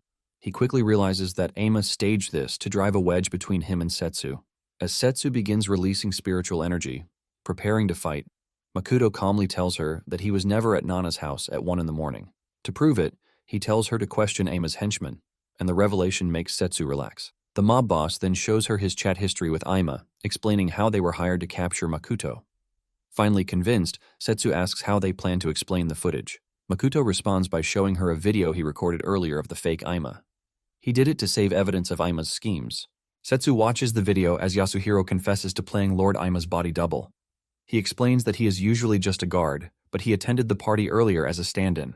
Yasuhiro reveals that Lord Aima uses a ring to impersonate anyone, a revelation that completely shocks Setsu. Makoto then explains to her the whole concept of spiritual vessels. He adds that Aima plans to have her eliminate him on the suspicion of Nana's kidnapping. Hearing this, Setsu angrily storms out to confront him, but Makoto stops her from blowing things up. He warns that Nana might be in danger if they make any rash moves. Setsu asks how he expects her to tackle the issue since she doesn't just plan to leave things as they are. Makoto lets her know that they can turn the tables on him using his own schemes. Elsewhere, the real Aima is busy testing out his powers while chatting with the same monks who abducted Nana, Setsu's aunt. One of the monks advises Aima that absorbing the vitality of the 100 Herb Sect remnants will give him the ability to fully control the shadow arts as a cultivator. Aima is wickedly excited to hear this because reaching the first stage of cultivation will help him secure a position within the Aima family's elder council. So he promises to help the monk join the Zen sect if their plan succeeds. This makes the chubby monk very happy as he thanks Aima for the offer. Moments later, Aima learns from the second monk that Makoto has been captured by the mob boss, and this news makes Aima very happy. He instructs them to send Makoto to the Kogen temple in one piece so that he can play with him a little before dealing with him right in front of Setsu to play the hero who found her aunt's abductor and score some brownie points. Right outside Kogen temple, Aima's head guard, Harigaya, is throwing his weight around, annoying his subordinates when Aima struts in like a proud peacock. Harigaya tries to butter him up, but Aima bluntly orders him to make all the guards throw away their communicators and bring the prisoner inside the temple to the foot of the mountain with him. Harigaya is surprised to hear this and asks why they have to throw away their communicators, but Aima furiously scolds him, making Harigaya hurry off in fear. Even though he leaves to carry out the orders, Harigaya is still puzzled and finds it a bit suspicious since Aima never addresses him by his name. A few moments later, Makoto is escorted into the temple with a suspicious-looking guard and taken to the courtyard to meet Aima, who is quite pleased with himself. Makoto questions why he was captured, but Aima simply taunts him for being too overconfident when they first met at the party. He then hurls insults, calling Makoto a worthless piece of trash for having the audacity to speak to Setsu in front of him at the party. Like every villain who talks way too much, Ima starts boasting like a chatterbox about some of his crimes and how he has been targeting Makoto everywhere, including sending the deranged Hashimoto after him. Makoto continues to indulge him and asks why Ima is taking things too far. Enraged, Ima replies that it's simply because a gutter trash like Makoto was Setsu's fiancé, which he considers a stain on his noble reputation. Like some deranged stalker, he further claims Setsu as if she were his very own personal trophy. Makoto, amused by this revelation, asks if that's the only reason Ima has been trying to murk him, but Ima clarifies that he plans to do more than just that. He immediately activates his powers to show off and summons a ghoul, proudly telling Makoto that trash like him can never wield such divine power. Makoto carefully studies it as he wonders if it's a type of summoning skill. Ima then explains that he plans to absorb Nana's shadow because her life energy is very rare. He believes absorbing it will make him a cultivator and a supreme being in the eyes of humans. Makoto then tells Ima to murder him already, but Ima lets him know that he's keeping that honor for Setsu, since, according to his plan, she thinks Makoto kidnapped her aunt Nana. Ima further reveals that he left the misleading footage on purpose and then shows Makoto how he changed his face to pin the blame on him. However, Makoto is not amused by this revelation and simply grins as if he was waiting all along for Ima to reveal this. Ima is disappointed by Makoto's mid-reaction, but the next moment Makoto breaks the ropes binding his hand and asks the guard who brought him in for confirmation on Ima's confession. The guard replies that he heard everything before removing his disguise, and to Ima's shock, the guard turns out to be Setsu as she burns hot at the revelation that her aunt's abduction was all Ima's doing. The pressure from Setsu's anger causes her spiritual energy to burst, making it suddenly snow. Ima is shocked by this, and seeing that his plans have been ruined, he tries to cook up a ridiculous story to salvage the situation. He tells Setsu to calm down, as he promises her that Nana is safe, and further explains that he was just trying to play a cheap joke. He tries to retract everything he said earlier, but that only makes Setsu angrier as she demands he release her aunt. Setsu threatens to destroy Ima and his whole family if anything happens to Nana. Seeing that his plan to play the hero and impress Setsu has been exposed and ruined, Ima angrily scolds Makoto for playing him, but Makoto lets him know that he ruined everything himself by being a big mouth. Taunting him further, Makoto calls him a classic brainless villain, which enrages Ima. Once she calms down, Setsu tells Makoto to stand down since she's already contacted the Hoshisu family. She tells him that the situation is too complicated for a civilian like him to handle since Ima is a cultivator. Enraged that he just lost his girl thanks to Makoto's scheme, Ima orders the monks to murk him, but Setsu steps in to protect Makoto, pausing their attack. Ima tells her to think about the consequences of siding with Makoto and urges her not to stand in the way since her aunt's life is still in his hands. He threatens to murk Nana with just one phone call and tells Setsu to choose between her aunt and Makoto's life. Worry immediately fills Setsu's face as it dawns on her that she has to choose one. However, Makoto assures her that she has nothing to worry about because Nana has been secured by his people, and he then shows her a picture of Nana being rescued. Ima is shocked and furious to hear this and wonders how they were able to get past his tight security detail. He then proceeds to check the surveillance camera only to discover that Nana is no longer locked up. It turns out the Ima who met with Harigaya earlier was actually the fake Ima, Yasuhiro. After deceiving the guards and descending the mountain with Nana, Yasuhiro excused himself to make a call. Though he played the real Ima perfectly, he was still terrified that Harigaya would see through him. But after confirming that no one followed him, Yasuhiro sent a message to Makoto telling him that their plan is progressing without a hitch. Ima is furious as he realizes that Yasuhiro betrayed him and played a part in ruining his grand plan. Setsu, on the other hand, is just surprised that Makoto planned so far ahead, and this makes her wonder if this is the same weak dude whom everyone considers trash. Still fuming with anger, Ima orders the monks to attack Makoto while he holds Setsu back. As the monks charge forward, Setsu tries to fight them, but Ima unleashes his power and uses it to bind her, making it impossible for her to move an inch. He then proudly tells her to watch as her beloved Makoto is hacked miserably by his monks. Refusing to let anything happen to Makoto, Setsu tells him to run, but Ima lets her know that it's useless. He also taunts her for being weak and unable to protect anyone. Ima's taunts get to Setsu as she starts blaming herself for underestimating him and putting Makoto in danger. But on the other end of the road, Makoto is completely unfazed as the monks charge towards him, determined to murk him. But to their shock, Makoto effortlessly grabs one of them by the head while crushing the other with his feet. With his cloud shadow steps, Makoto wipes the floor clean with the two baldies, leaving Setsu completely stunned by his powers. With that single kick, Makoto crushes the chubby baldy, while the other monk wonders how he isn't a match for Makoto, even with all his years of training and talismans. Unfortunately, before he can finish analyzing, Makoto suddenly appears behind him and finishes him with a single punch. Ima is stunned by Makoto's speed, as no ordinary human can move as fast as he did. At that moment, he realizes that Makoto might be a cultivator. Setsu is also surprised and wonders if Makoto is truly a cultivator. However, Makoto has no plans of playing Q&A, and as he inches closer to Aima, he reveals that he has been looking forward to meeting him. Makoto recounts how Aima has been targeting him, from locking him up in prison with an assassin to using Hashimoto as a hired gun. He also reveals how Aima kidnapped his friend, Shizuru, and murked his precious dog. While Aima is terrified as Makoto gets closer, oozing spiritual energy, Makoto adds that he has been looking forward to crushing him since Aima has been clinging to him everywhere like a pesky little fly. Regaining his composure, Aima decides to fight back even though Makoto might be a cultivator. He then activates what he considers the shadow arts and explains that he never planned on using them so soon because the price is too high. Once his power is activated, Aima uses it to suck the essence of the two monks lying lifeless behind Makoto and Setsu. Seeing how far the shadow art reaches, Makoto realizes that it has a transfer function and wonders if it was a technique created by the people in this world. Aima boasts that he will now make the monks a part of him since all he needs to complete the shadow art is to absorb one cultivator. But since there are two of them, Aima is over the moon that his power will go off the charts. After emptying the monks, he excitedly brandishes his newfound powers, claiming that he's now a legendary first-stage cultivator. But no matter how terrifying Aima's new digs look, Makoto remains unimpressed or moved by them. But Aima, believing that Makoto is no longer a threat, prepares to show off the extent of his new power. Setsu, on the other hand, is terrified of Aima's powers and blames herself for dragging Makoto into this mess. To save him, she barks at Aima, telling him to let Makoto go since the whole beef is because Aima is obsessed with her. But this only infuriates Aima, seeing his girl defend a trash like Makoto. Enraged, he ignores her plea and immediately attacks while Setsu screams for Makoto to run. However, Makoto refuses to budge as Aima's strike crashes into him, but to their shock, Makoto effortlessly dodges the attack, leaving Aima puzzled and wondering how he did it. Makoto then taunts Aima's trashy first-stage cultivation, revealing that it's mid, and with the snap of a finger, he unleashes a terrifying pressure, making Setsu realize that he's actually far stronger than Aima. With only a single kick, Makoto almost makes Aima puke out his gut. However, Aima refuses to back down and charges forward towards Makoto with another powerful attack, but Makoto easily dispels the attack. Aima then tries to absorb Makoto's essence while hurling insults at him for being a worthless trash who was expelled by his family.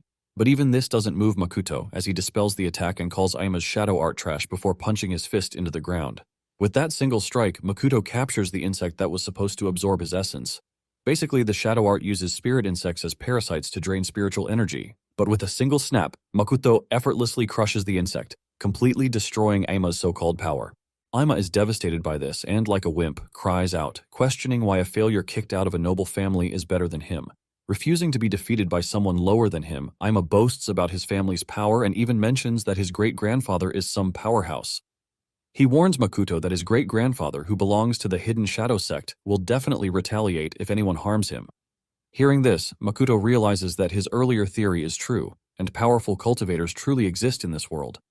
Seeing the look on Makoto's face, Aima is pleased with himself, thinking he has succeeded in securing his safety. He begins to taunt Makoto again, but to his shock, Makoto starts edging closer, scaring him. However, Aima continues to throw his weight around, hoping Makoto will listen to his warnings. When the threat doesn't work, Aima realizes he has truly messed up, so he starts begging, asking Makoto to forgive him. But Makoto ignores Aima's plea and decides to end him by pounding him into the ground with a single powerful punch that almost blows Setsu away. After the dust dies down, Makoto informs Setsu that he received word that her Aunt Nana has been safely handed over to her family, the Hoshisu clan. Setsu thanks Makoto for helping and expresses her surprise that he's not an ordinary dude as she expected. However, deep down, Setsu feels like a fool for underestimating him and trying to play the hero. Makoto assures her that even though she didn't get him involved, he already planned to handle Aima alone. He reveals that he has already gotten what he came for and pulls off Aima's ring, which is a vessel of spiritual energy. Makoto carefully studies the ring and realizes that it's something only a fourth-level cultivator can craft. Setsu then asks him why he was kicked out of the Yamori clan even though he's clearly powerful. She explains that he could easily become the head of the family if he were to show only a fraction of that power. However, Makoto tells her that he wants nothing to do with the Yamori family anymore. He also explains that he can only be classified as strong when he reaches the third stage of cultivation and further awakens his powers.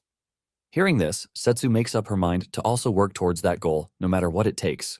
To do that, she plans to break free from the Amatani family control and become a true cultivator. After a moment of awkward silence, Makoto pulls out a pill to fix the problems with Setsu's body since he had initially promised to help her. He explains that it's a dispersing spirit pill that can release the rampant spiritual energy inside her body. However, Setsu is not too happy to hear this, because that would mean that her dream to become a cultivator will end before it even begins.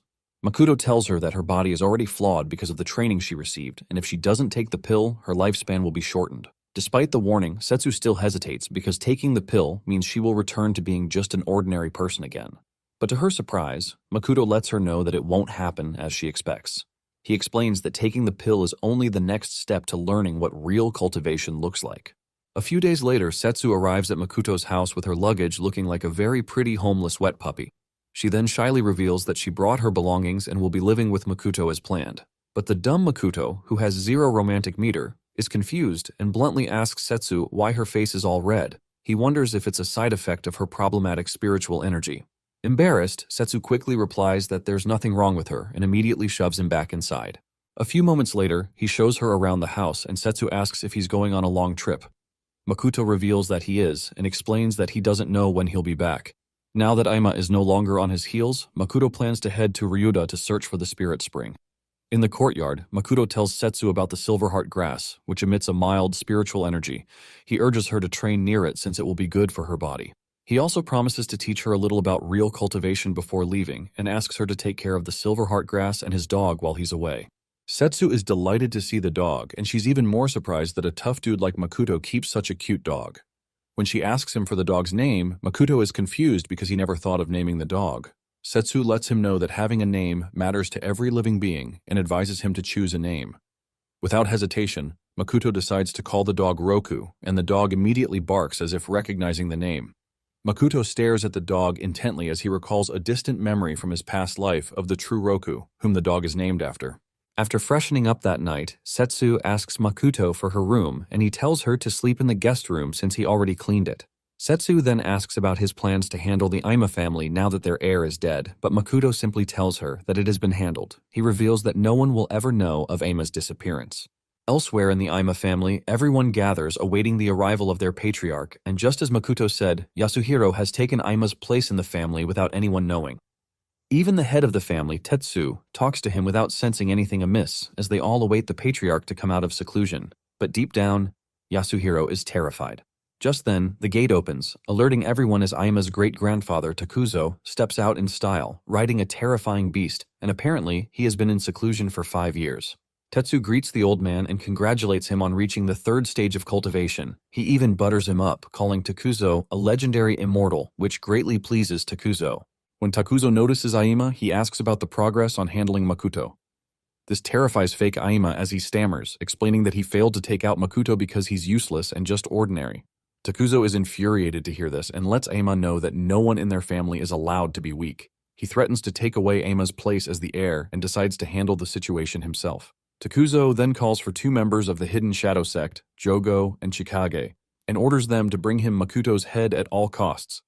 Meanwhile, fake Aima is terrified when he hears this, realizing that their plans might soon be ruined thanks to the arrival of this powerhouse, Takuzo. The following day, Setsu complains to Makoto for waking her up too early to train because she's already used to her princess lifestyle. Makoto explains that spiritual energy is always at its peak early in the morning, which means they can get twice the result without stressing much. He then offers her a drink, and the moment Setsu takes it, chugs it down, she's surprised by its effect.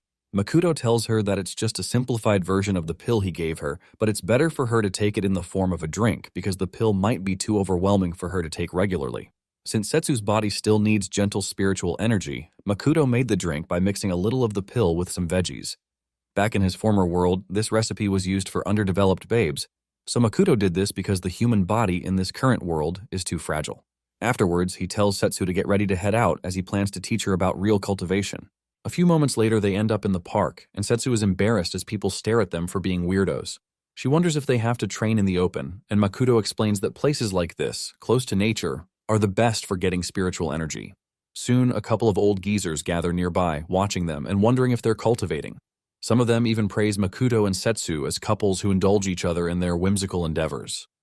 Hearing this, Setsu burns red with embarrassment as she wonders how what they're doing looks like a couple activity.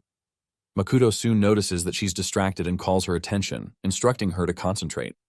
He explains that she needs to gradually feel the spiritual energy around her instead of forcing it, which was what previously damaged her body. Makoto further adds that the human body has a function that normally protects it from spiritual energy. However, Setsu destroyed that function by forcing things on her own, which caused violent energy to be mixed into her body. He explains that cultivating spiritual energy is simply increasing the purity of the energy entering the body and making it invigorate the body. Makoto tells her that the only difference between the two of them is how they utilize that energy. While the cultivators of this world are able to utilize only about 40% of the total spiritual energy, Makoto's cultivation method can use 100% of it. Makoto continues to instruct Setsu, telling her to channel the spiritual energy through her mental power, which exists around the forehead. He then advises her to focus and sense it before absorbing the spiritual energy. However, as Setsu tries to practice the technique, she hits a block and starts sweating because of the mental block caused by her messy family ties. Even the old foggies watching them start getting worried, seeing her visibly sweating buckets. While still struggling, Makoto suddenly places his fingers on her forehead, startling her awake. He then brings his face closer and asks her to close her eyes and try again. Makoto instructs Setsu on how to use his mental power to sense the energy, but Setsu is too flustered by his near proximity to focus on anything he's saying. However, she closes her eyes while the old foggies from earlier blush watching the two of them. A few minutes later, Setsu finally gets the hang of it and begins to sense the spiritual energy around her using Makoto's mental power, which she finds mesmerizing. Makoto then explains that the spiritual essence in this world is thin, and that is why it can't be seen with the naked eye. After the exercise, Makoto shuts off Setsu's spirit platform and ends the training, after which he tells her that she can reach the Chi Refinement Stage 1 if she keeps sensing and absorbing the spiritual energy just as he taught her. Upon returning home, Setsu finds herself unable to stop thinking about how close Makoto's face was earlier during training. Frustrated, she decides to focus on training instead of petty matters of the heart. 1 week later, Makoto prepares to head to Ryuta for his quest to find the spiritual spring. He arrives at the location where he's supposed to get a ride, but doesn't see anyone, making him wonder if he came too early. After a week of training, Setsu was able to sense spiritual energy on her own, so Makoto left, hoping she could reach Stage 1 on her own. Besides, he believes that her current ability is sufficient to leave his precious roku and herbs in her hands while he's away. A few moments later, a bus pulls over, and Makoto boards it while the driver looks at him suspiciously as he wonders why a student is going to such a dangerous place. He then tells Makoto to sit wherever, and Makoto quietly studies his new surroundings before picking an empty seat to relax and wait for his adventure in Ryuta. Back in the city, Takuzo's henchmen, Jogo and Chikage, soon arrive, and Jogo announces that he already got Makoto's address, so all they need to do is take him out. He grins wickedly as he looks forward to enjoying this mission because it has been almost 30 years since he last had this type of fun. Elsewhere, Shizuru finds herself thinking about Makoto while fiddling with the talisman bracelet he gave her. Makoto had given it to her for protection while he was preparing to leave. He had carved talismans into the beads and instructed her on how to use them in case she was in any danger. Just then, Shizuru's assistant, Ogata, calls out to her, ending her train of thought. She explains that she has been talking but noticed that Shizuru was more interested in the bracelet than their conversation. Ogata then teases her about the bracelet, pointing out that she must like it so much because it's from Makoto. Flustered, Shizuru threatens to send her to mine in Africa for teasing her, causing Ogata to beg for her dear life. Meanwhile, it has been 6 hours since Makoto's departure, and he quietly studies everyone in the bus. Suddenly, the bus halts abruptly, causing the passengers to bark at the driver for driving recklessly. Just as the driver assures them that the bus is safe, the door is violently forced open by a group of hoodlums carrying machetes. Realizing that the hoodlums work for a man named Hanadate, the driver tries to tell them that the bus is under the protection of a mob boss named Kameguchi, but before he can finish, one of them stabs him, causing an uproar amongst the passengers. He then orders everyone to get off the bus and reveals that they're searching for someone. He also threatens to end anyone who refuses to cooperate with their inspection. Meanwhile, Makoto quietly watches the commotion and has already figured that they're searching for the hooded dude with a briefcase. Makoto keeps his head down, not wanting to be dragged into another mess, but one of the hoodlums suddenly notices him and orders him to stand up. He finds Makoto suspicious and commands him to hand over his bag for inspection, but Makoto doesn't respond. So, the leader of the gang orders the dude to simply take out anyone who refuses to cooperate instead of wasting time. The dude then brandishes his machete as he prepares to swiftly finish Makoto, but to his shock, he finds the seat empty, leaving him confused. Suddenly, a soft breeze blows behind him, but before he can figure out what's happening, Makoto appears from the shadows and takes him out with a single punch. He then taunts the remaining to come at him at the same time, but before they can even land a strike, Makoto annihilates every single one of them and even beheads one with his bare fist, leaving their hooded target completely stunned. After piling out the corpses of the hoodlums from the bus, one of the passengers tries to repair the vehicle but realizes it's damaged beyond simple repairs. Another one curses under his breath, realizing they're stranded in a dangerous forest with no signal or a way to escape if a wild, dangerous beast appears. The passengers soon begin to panic, while Makoto quietly observes the whole scene from afar, planning his next move. Even though he can get out of the forest alone, Makoto is worried that he needs a new guide to help him get to Ryuta. Suddenly, the hooded dude from earlier calls out to him and offers to be his guide in exchange for his protection. However, Makoto bluntly refuses the offer, but the dude refuses to back down and tries to bargain. But Makoto suddenly reveals that the hoodlums earlier were targeting whatever is inside the briefcase, so he has no right to be negotiating with him. Makoto then gives him a terrifying glance, causing the dude to swallow his words. Still, the hooded dude stops Makoto from leaving and takes off his disguise, revealing that she was a woman all along. She then introduces herself as Fuyu and tells Makoto that his purpose for going to Ryuta must be something unrelated to money. She confidently takes out a small vial containing spirit liquid and shows it to him, asking if that is what he's searching for. A few moments later, a couple of Land Rovers arrive at the scene, making the passengers happy that someone from Kameguchi's camp must have come to save them. However, when one of the passengers approaches the vehicle, a shot rings out, taking him out. Afterwards, the boss, Hanadade, steps out of the car, proudly informing the passengers that Kameguchi is not coming to save them. Just then, the only surviving hoodlum from earlier is brought to meet his boss, and he apologizes to Hanadade, who simply asks about Fuyu's whereabouts. The bruised-up dude replies that he doesn't know, and explains that someone single-handedly took down his comrades. Hanadade finds it hard to believe and threatens to end him if he's telling a lie. But one of the passengers confirms the story and even offers to show Hanadade Makoto and Fuyu's escape route if he helps them out of the forest.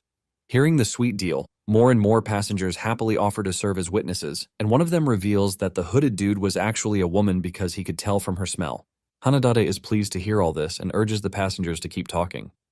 One of them confidently points towards where Fuyu and Makoto left earlier, but he mentions that they may already have been devoured by wild beasts. One of Hanadate's men tells him that Fuyu must have gone into the next town to see someone named Kunieda. Hanadate immediately orders his men to head to the next town while the passengers frantically beg him to help them since they gave him the information, but Hanadate signals to his men to end everyone. As his henchmen turn to face them, the passengers begin to tremble, realizing the consequences of making a deal with the devil. While shrill screams from the passengers fill the forest, Fuyu and Makoto arrive safely in town. Fuyu then warns Makoto not to use his power unless it's absolutely necessary, and when he asks why, she explains that it's to avoid drawing unwanted attention. Fuyu also explains that it's to protect Makoto's identity, because his power will make it clear that he knows the secret behind the spirit water, which would make him a target. Makoto agrees to keep his powers hidden, and just then, Fuyu notices Kunieda, the old guide she's searching for. Kunieda happens to be a guide who provides transport for people heading to Ryuta. Fuyu asks him if he can quickly help them get Ryuta, and Kunieda lets her know that he already has a transport ready to leave town. Fuyu then explains to Makoto that Kunieda is quite influential and knows the safest route to Ryuta. She reassures Makoto that he can be trusted since he has also helped rescue people from Ryuta before. Kunieda tells them to head inside his shop and wait a little, but before they can move, a group of gamblers arrives, demanding that Kunieda repay his outstanding debts. They even threaten to confiscate his transport vehicles, which were used as collateral. Hearing this, Makoto becomes weary, sensing that things might get complicated again.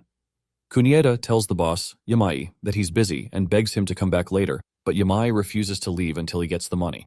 Fuyu is confused by the whole situation because she knows that Kunieda hates gambling and would never use his cars as collateral. Kunieda then barks at Yamai for deceiving him when he was down. Apparently, Kunieda needed money, so Yamai backed him into a corner and forced him to borrow from a loan shark. However, Yamai is not remorseful as he reminds Kunieda that he signed an actual contract. He reveals that Kunieda borrowed 10 million yen from his gambling hall to treat his wife. Hearing this, Fuyu worries that she's out of time, and if Kunieda's car is confiscated, they might be sitting ducks waiting for Hanadate, so she offers to pay off the loan. Kunieda tries to stop her, but Fuyu refuses to back down because she's in a hurry, so she tells him to pay her back later. Yamai then pulls out the contract as he reads out the ridiculous terms of the loan contract, especially the outrageous interest rate, which increases every day.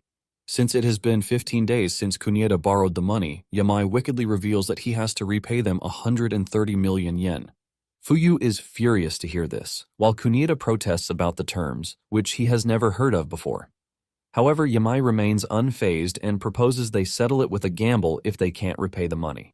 He explains that the debts will automatically be cleared if Fuyu can win against their master dealer, William. Kunieda tries to talk Fuyu out of it because William is the most powerful dealer in the gambling hall. However, Yamai further entices her into making the deal and adds that Kunieda's debt will be doubled if Fuyu loses. Fuyu considers the difficult offer because if they don't settle the loan, the car will be taken and her journey to Ryuta ruined. Even though she knows it's a trap, Fuyu believes she can win just by listening carefully to the sound of the dice because when she was little, she trained her hearing using dice. Believing the game will certainly be in her favor, Fuyu confirms the terms of the bet again. Kunieda tries to stop her, but she has already made up her mind, and Yamai confirms that he will forget the debt if she wins. A few moments later, the group settles for the game as each side remains determined to win by skill or crook. Meanwhile, Makoto, who has been quiet the whole time, knows that the whole game is rigged against Fuyu, and he knows that William is no ordinary gambling prodigy. Makoto's analysis was spot on because William has been gambling since he was still in diapers, so his skills are incredible. William believes that winning a dice game against an amateur like Fuyu is easy, as long as he has the secret button from his master, which he wears on his sleeves. The game soon begins as Fuyu rolls the dice and William asks her to choose first between even and odd. Yamai and his henchmen taunt her, telling her not to complain if she loses, since she's the one throwing the dice. However, Fuyu is confident as she reminds them not to laugh too early before focusing on her hearing to count the dice. The moment the dice hit the table, she could tell from the sound what they were, so she chose even, while William casually picked odd. Once she opened it, the total number turned out to be even, making Fuyu confident in her skills. This also reassures Kunieda that Fuyu can win the next one, but Yamai and his boys remind them not to celebrate too soon. William then tells Fuyu to roll the dice again, and she does, but this time more confidently, as she reminds them to keep their promise. As soon as the dice hits the table, she confidently chooses odd, and William grins as he prepares to choose while fidgeting with his sleeve, which alerts Makoto that the game is about to be rigged. Afterwards, William chooses triples while smiling like he just won the lottery, but Kunieda finds this odd because the chances of triples are low. Confident in her skill, Fuyu opens the cup, hoping to win, but to her shock, she finds 3 sixes just as William predicted. At that moment, she loses confidence in herself as she wonders if she misheard the sound of the dice earlier. But Makoto stares at them, knowing William controlled the numbers later. William then urges Fuyu to play the last round, and as she does, Fuyu concentrates so she doesn't get it wrong again. However, when the dice hits the table, she loses confidence in herself, but after a little hesitation, she chooses odd. Yamai's men find this amusing as they start taunting her and boasting about William's skill. Meanwhile, William grins because he's the only one who knows that it's not just skills, but thanks to his other secret, he has basically become some supreme being of gambling. William then chooses even, which only makes Fuyu doubt herself even more. But just as she's about to open the cup, Makoto stops her, making Yamai's men annoyed. Makoto declares that he'll be taking the last round, leaving William puzzled. Fuyu tells Makoto that William is not ordinary, and Makoto agrees and lets her know that William is just like him. Fuyu is stunned as she realizes that William might also be a cultivator. Sensing that Makoto might be trying to ruin their game, Yamai barks at him to back off and refuses to let them switch players. However, Makoto raises the stakes by flinging his card containing over 2 million yen on the table. Yamai, who is a money grubber, immediately swallows his words and agrees to let Makoto take the last round. Once again, he declares that Kunieda's debt is cleared if Makoto wins, but warns that they must pay double if they lose, including the 2 million yen. Once the situation is cleared, William still chooses to go with it, even while Makoto shockingly chooses triples, and not just any triples, but odd triples. This makes William and his men laugh at him because that is even more impossible than the normal triples. Kunieda and Fuyu also try to talk Makoto out of it, while William asks if he's sure about his choice. Makoto confidently stands by his choice and asks if they can continue. After telling Makoto to open the cup, William starts fidgeting with the secret button on his sleeve again. He grins as a faint glow of spiritual energy, which is invisible to the human eye, emits from it towards the cup. Basically, William can use the energy from the button to move anything within 50 meters, so changing the dice numbers is very easy for him.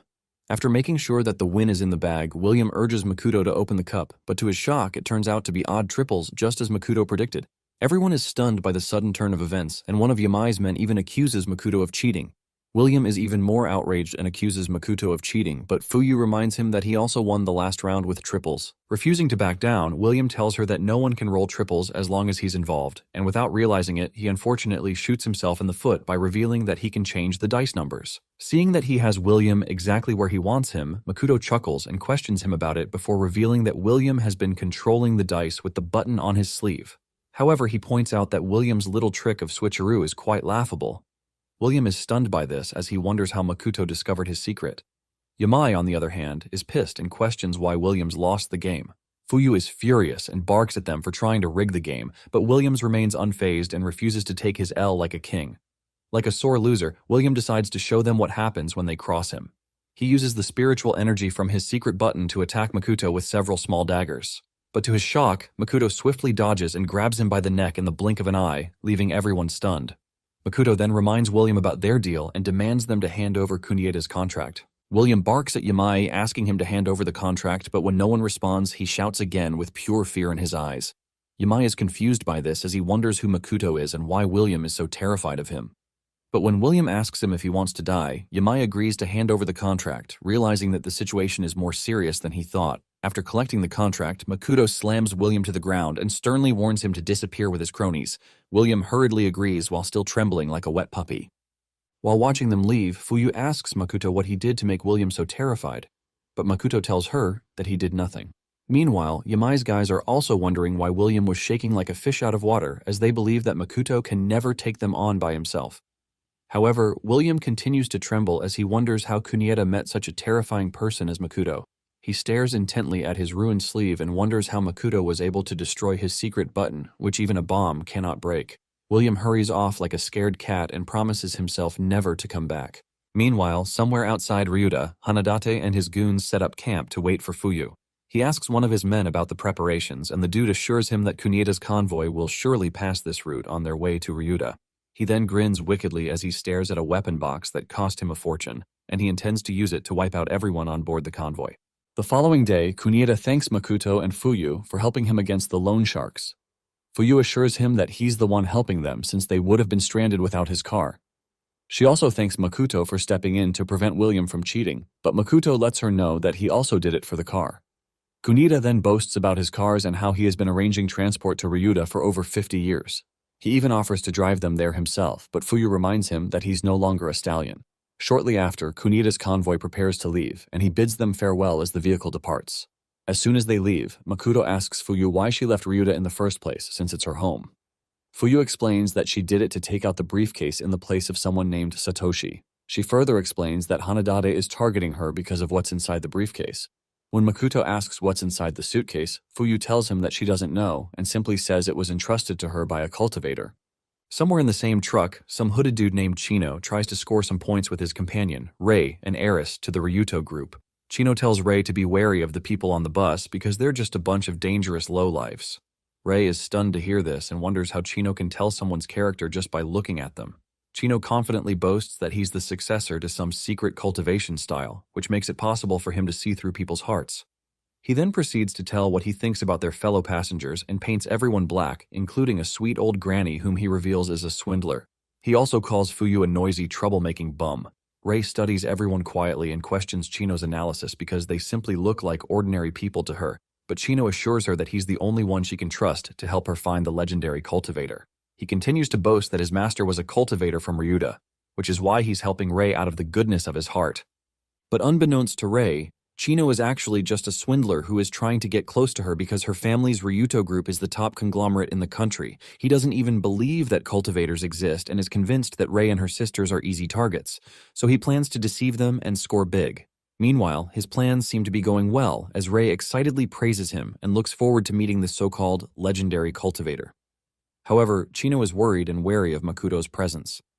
Makoto has kept his eyes closed the whole ride, but Chino feels threatened by his calmness and suspects he might be one of Kunieda's associates.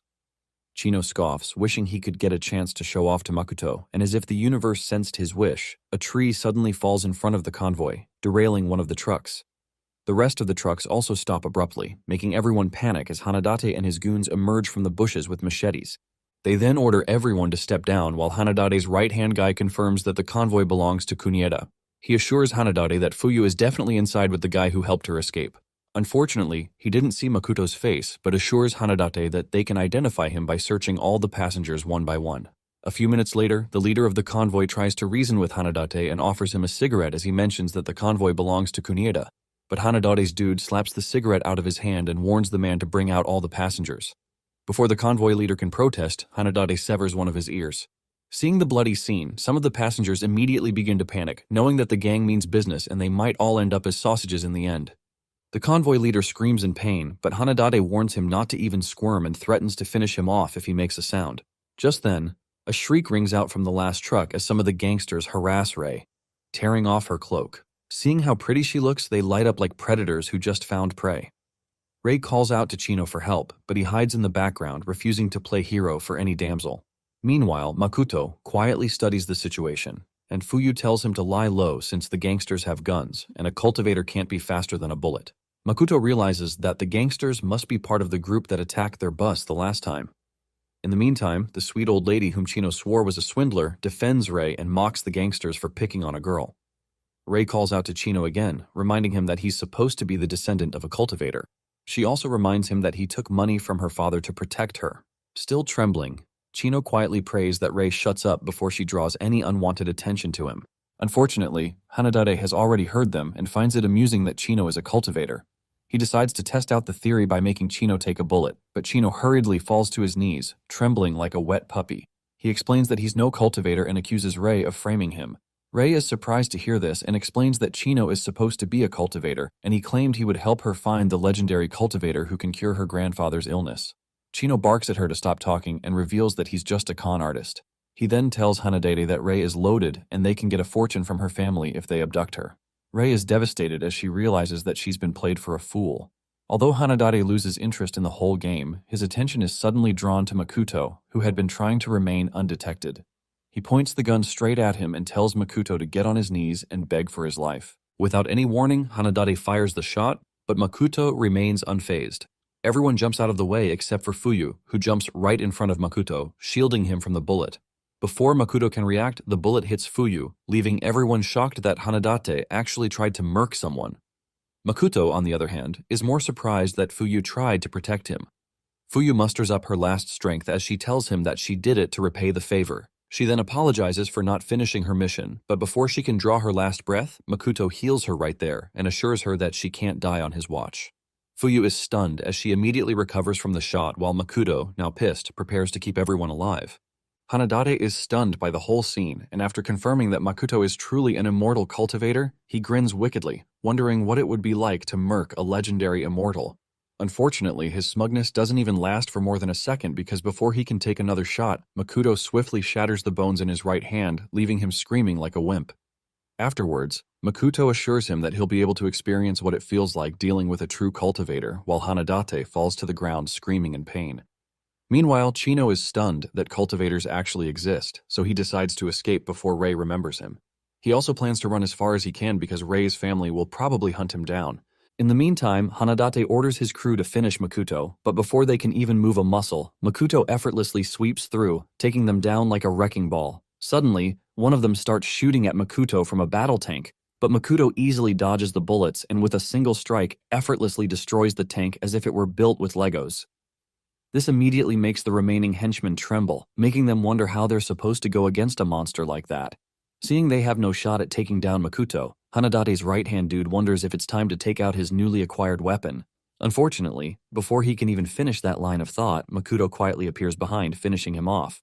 Somewhere nearby, Chino shrieks when he hears the shout from Makoto's latest victim. Soon, he finds himself in Hanadate's camp and decides to look for a car for his escape. Suddenly, he trips on a box and falls face down to the ground. Instead of continuing his escape, Chino's greed gets the better of him, so he decides to check it out, and it turns out to be a brand new rocket launcher. He quickly closes the box and decides to escape first before anyone catches up to him. But just as he starts to walk away, Chino stops in his tracks again and turns to stare at the box while weighing his next move. Meanwhile, back on the road, Hanadate's men have been cleared out except for him. The moment Makoto comes closer, he starts to tremble, but still manages to mouth off threats. He boasts that no one can murk him because he has many powerful backers, but Makoto remains unmoved as this reminds him of another loudmouth who tried to show off in front of him. Ignoring the pest, Makoto places his palm on Hanadate's forehead and reminds him that he's nothing but worthless trash before using spiritual energy to finish him. Once the dust settles, Fuyu happily joins Makoto while Rei quietly watches him, wondering how someone as ordinary as Makoto is the legendary cultivator. Makoto, on the other hand, is just relieved that the drivers are okay, so he urges Fuyu to get back in the truck so that they can continue their journey. But another trouble brews as Chino wickedly prepares to launch a rocket attack against Makoto for no special reason. Without warning, he launches the rocket, confident that he can finally show off by taking down the so-called powerful cultivator. As the rocket heads straight for Makoto, everyone holds their breath while Chino celebrates. But the next moment, his jaw drops as Makoto swiftly moves using cloud shadow steps and effortlessly catches the rocket in his palms using spiritual energy. Everyone is completely stunned, watching Makoto treat an actual rocket like a peanut. They question if a human can actually do that, but at the second stage of cultivation, Makoto can even withstand a frigging missile. After withstanding the impact of the rocket, he uses spiritual energy to wrap it while rotating it counterclockwise to increase air resistance before coating both hands in energy to catch it. However, instead of stopping there, Makoto forcefully sends the rocket back to the launcher, and it is at that very moment that Chino knew he should have just left instead of trying to play Megamind. Unfortunately, before he can change his mind, Chino is completely blown to pieces. Afterwards, Fuyu rushes over to check on Makoto and hovers around him like a mother hen. Makoto assures her that he only got a small scrape on his hand, but Fuyu finds it hard to believe that someone who caught a rocket with his bare hands is just fine. Meanwhile, the passengers are still in disbelief as they debate whether the whole rocket scene happened or if it was just an expensive illusion.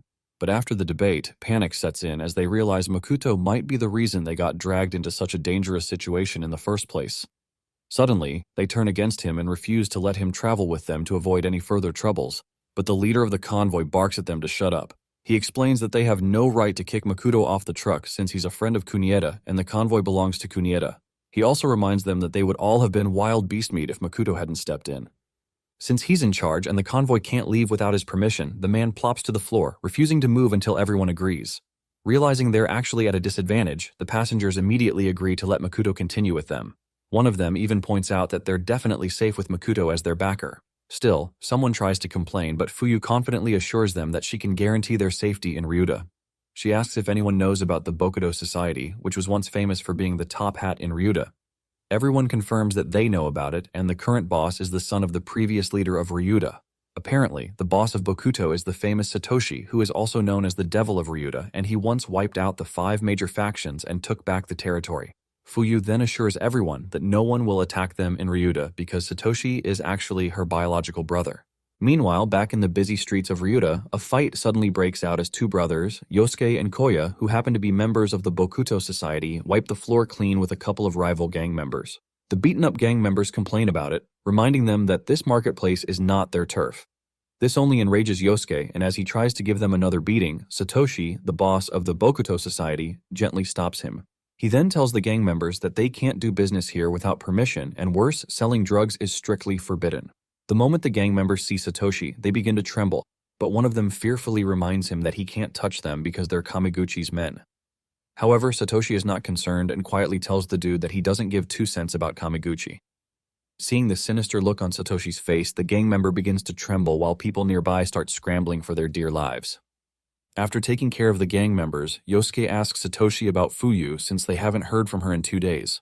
Koya warns him not to jinx her safety with his mouth, and soon the 2 boys begin to bicker like teenagers until Satoshi breaks them apart. He assures them that Fuyu is fine and he came out because he received a message that she will be arriving soon. With that, the trio happily heads to the station to pick her up. Meanwhile, Makoto is awakened by Fuyu's voice just as they arrive at Ryuda. She tells him that they have to proceed on foot since cars are not allowed to go through. After getting off the bus, Fuyu shows Makoto the guarded gate of the city as she welcomes him with a smile. Inside the gates, a group of guards guides the people inside, and close by, some blonde dude butters up Fumiya, one of Kamiguchi's henchmen.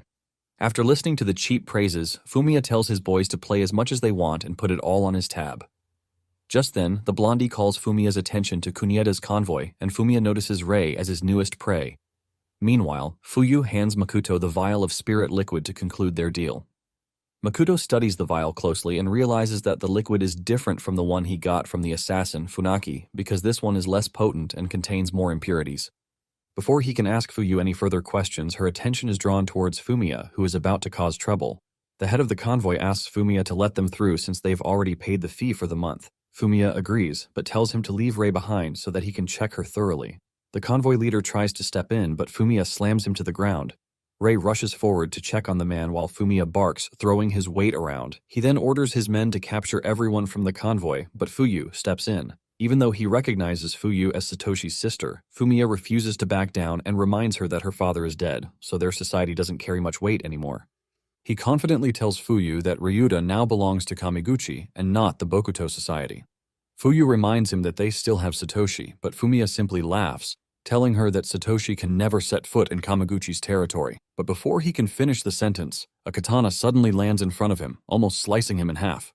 Just then, Satoshi's voice rings out from behind, demanding to know when he became a coward.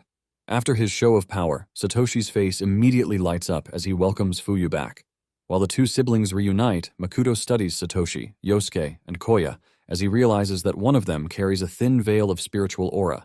He figures it's from taking spiritual liquid and notices that it might be Satoshi who has power close to a stage 1 cultivator.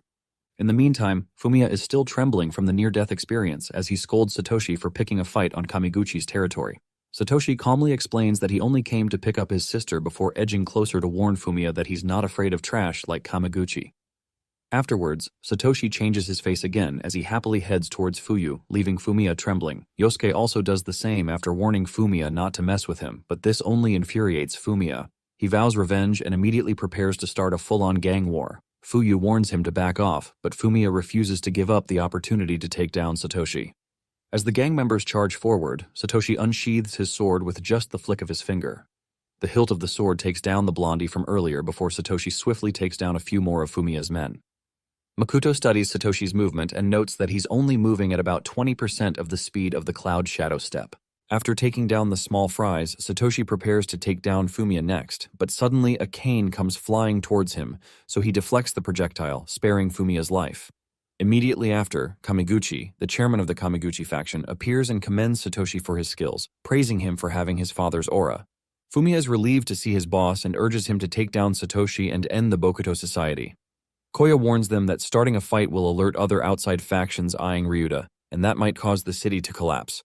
Kameguchi assures them that he has no plans of starting a gang war, and he only came to congratulate Satoshi on his family reunion. Kameguchi's right-hand man Takagaki then orders Fumiya and the gang to let Satoshi and his people pass through. Yosuke and Koya are surprised to hear this, while Fumiya is stunned as he questions Kameguchi's decision. He points out that letting Satoshi go will only make the Bokuto Society more arrogant. Without warning, Kameguchi puts a bullet through Fumiya's ear as a warning to remind him who's the boss. Afterwards, Satoshi thanks Kameguchi for being such a good sport and sets out with Fuyu, Makoto, and the rest while Kameguchi quietly watches them, visibly uneasy. It turns out that he arrived 2 minutes ago and was planning to let Fumiya fight Satoshi to the death. He had asked his right-hand man Takagaki about the probability of them winning the fight, and Takagaki explained that they have a 70% chance without Satoshi. However, with Satoshi in the mix, they have a 50% chance, but at that moment, their chance of winning is less than 50%. Kameguchi was stunned to hear this because Takagaki is a cultivator, so their chances should be high. Takagaki then reveals that it's exactly because of his training as a cultivator that he can accurately sense danger. He trembles as he points out that Makoto, who came in with Fuyu, is even more dangerous than any firearms. Takagaki further adds that every cell in his body is currently telling him not to go near Makoto. Moments later, Makoto arrives at the Bokuto Society hideout and Fuyu tells him to use the room upstairs. Satoshi also offers him a drink and thanks him for looking after Fuyu during her journey. Makoto then tells Satoshi that he has a question to ask and pulls out the spiritual liquid. He asks where it was obtained from, but Satoshi's face darkens as the vial is supposed to be in Fuyu's possession. Koya and Yosuke also turn hostile as they demand to know why Makoto has the item that Fuyu's father left behind. But once Fuyu tells them that she gave it to Makoto as payment for escorting her since it's no use for her, Satoshi immediately calms down. He tells Makoto that the vial was left by their missing father, so he doesn't know the source of the liquid. Makoto is a bit disappointed, realizing the trail has gone cold again. Seeing how interested he is in the liquid, Satoshi asks Makoto if he's a cultivator. Everyone is surprised when Makoto confirms it, but Fuyu tries to step in, knowing her brother is up to no good. But before she can step in, Satoshi excitedly asks Makoto to duel with him. He reveals that he's been taking spiritual liquid just like his father taught him. Satoshi further adds that he wants to see if he has the talent to become a cultivator because his strength has increased in the last couple of years, and he believes he might have stepped into the realm of cultivation. Satoshi pleads with Makoto to spar with him just to confirm his strength. He reveals that his father told him to stay away from cultivation, but he refuses to live as an ordinary person. However, Makoto refuses to budge and assures Satoshi that he's not a cultivator. He further adds that Satoshi can't face him as an opponent and advises him to find someone at his level. Makoto warns him that he will only end up getting hurt if they spar with each other. But this only infuriates Satoshi as he recalls his father's words, telling him that he's no match for a cultivator. His father also advised him to live an ordinary life and never step into the world of cultivation. Just as Makoto prepares to head back to his room, Satoshi stops him and promises to tell him the location of the spiritual spring in exchange for sparring with him. Yosuke and Koya protest because the location is supposed to remain a secret, but Satoshi has already made up his mind. After a brief silence, Makoto agrees to the deal, and a few moments later, Satoshi takes them to a training ground. He tells Makoto not to hold back, and lets him know that the training ground was built to withstand any violent impact. As Satoshi prepares to start their duel, Yosuke and Koya beg to join the fight, but Satoshi points out that it's unfair for all three of them to go up against one person. However, Makoto tells him that he doesn't mind and proudly declares that he can take them all at the same time. Satoshi and the boys are stunned to hear Makoto's words, and Yosuke is annoyed that he's just acting tough. Satoshi laughs it off as a joke while Fuyu tries to tell them that Makoto is truly a monster, but Yosuke continues to mouth off, claiming that he can handle Makoto alone. He then signals for Fuyu to be their timekeeper and promises to finish the duel in less than 5 minutes. Yosuke immediately charges forward, but Makoto remains like a statue, which only pisses Yosuke off more. As he prepares to strike first, Fuyu sighs, knowing that Yosuke is about to have his peaches handed to him. In the blink of an eye, Makoto grabs Yosuke by the collar before he can land the strike, leaving him confused. Before he can figure out what's happening, Makoto uses him to wipe the floor clean, leaving Satoshi and Koya completely dazed. Makoto keeps count after taking down the first one, and immediately Satoshi and Koya charge forward to be his next cleaning tools. Koya attacks from above while Satoshi tries to tackle from below, but Makoto effortlessly dodges both attacks, leaving Satoshi wondering if he can read their mind. Before they can figure out what to do next, Makoto slams Koya into the ground before kicking Satoshi. Meanwhile, Yosuke, who is still recovering, watches them from a distance, amazed by Makoto's strength. In the meantime, Makoto taunts the boys to try again, and they actually do as Satoshi quietly gives them signals on their next move. As soon as he finishes, all three of them charge forward at the same time, but Makoto casually remains in his position. Just then, all three of them attack from all sides at the same time, confident that their new strategy will work. However, with an effortless tap of his feet, Makoto practically shatters the ground, and with one strike each, he first takes out Yosuke and Koya. Meanwhile, Satoshi swiftly moves in, confident he can finally take Makoto down with one powerful strike. However, he feels a little uneasy seeing Makoto remain calm despite the incoming attack.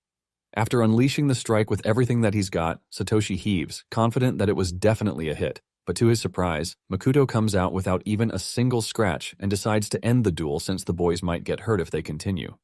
Meanwhile, Satoshi and the boys are completely out of breath, and Koya wonders if Makoto is even human. Yosuke asks Fuyu for the time, and she reveals that Makoto crushed them in under 2 minutes. Yosuke is devastated to hear that they're just measly 1-minute men, while Satoshi realizes that the gap between him and Makoto is like heaven and earth. He also points out that Makoto has not moved a single inch from the same spot since they began to spar. Satoshi then thanks him for holding back, and Makoto lets Satoshi know that his power is close to that of a first-stage cultivator. He further explains that Satoshi hasn't progressed because he hasn't learned how to utilize his spiritual energy yet.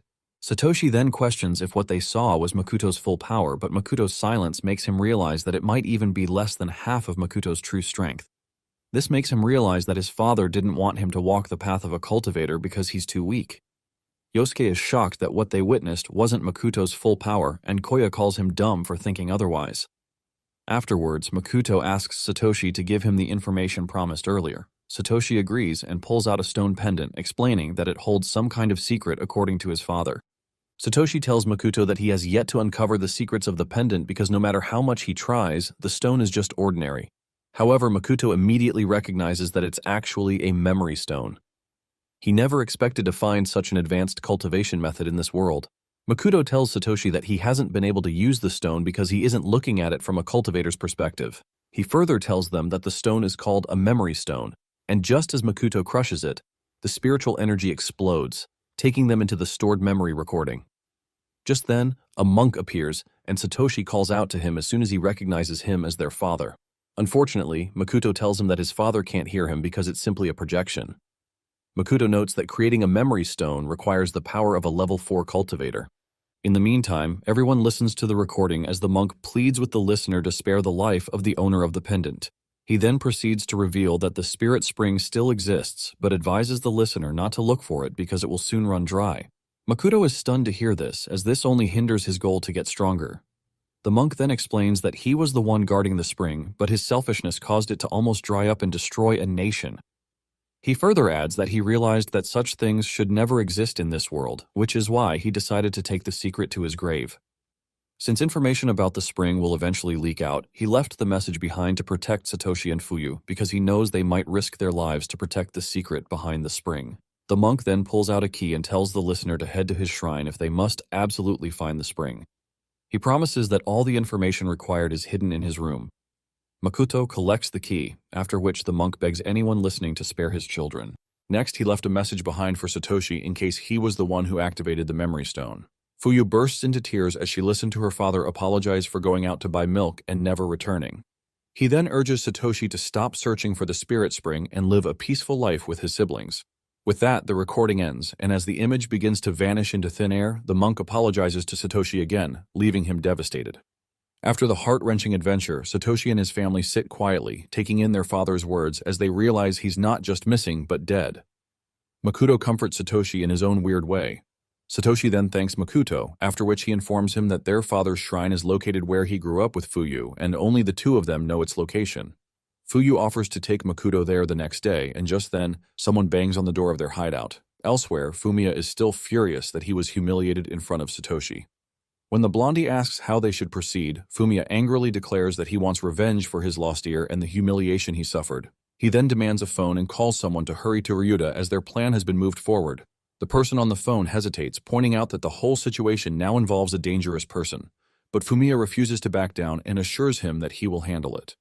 Elsewhere, several groups of goons prepare to follow Fumiya's plan, just as a knock rings out behind the Bokuto Society hideout, startling them and keeping Makoto very alert. As the knocking continues, Fuyu wonders who would come to their place so late at night. Satoshi also wonders if the guards stationed outside couldn't handle the sudden visitor. Instead of speculating, Makoto quietly opens the door but is surprised to see Rei outside. She apologizes for disturbing them, while Satoshi, who doesn't recognize her, questions why she came to their place so late at night. However, Fuyu lets him know that Rei actually traveled with them. Makoto is stunned when Rei reveals that she came to see him, after which she begs him to save her grandfather.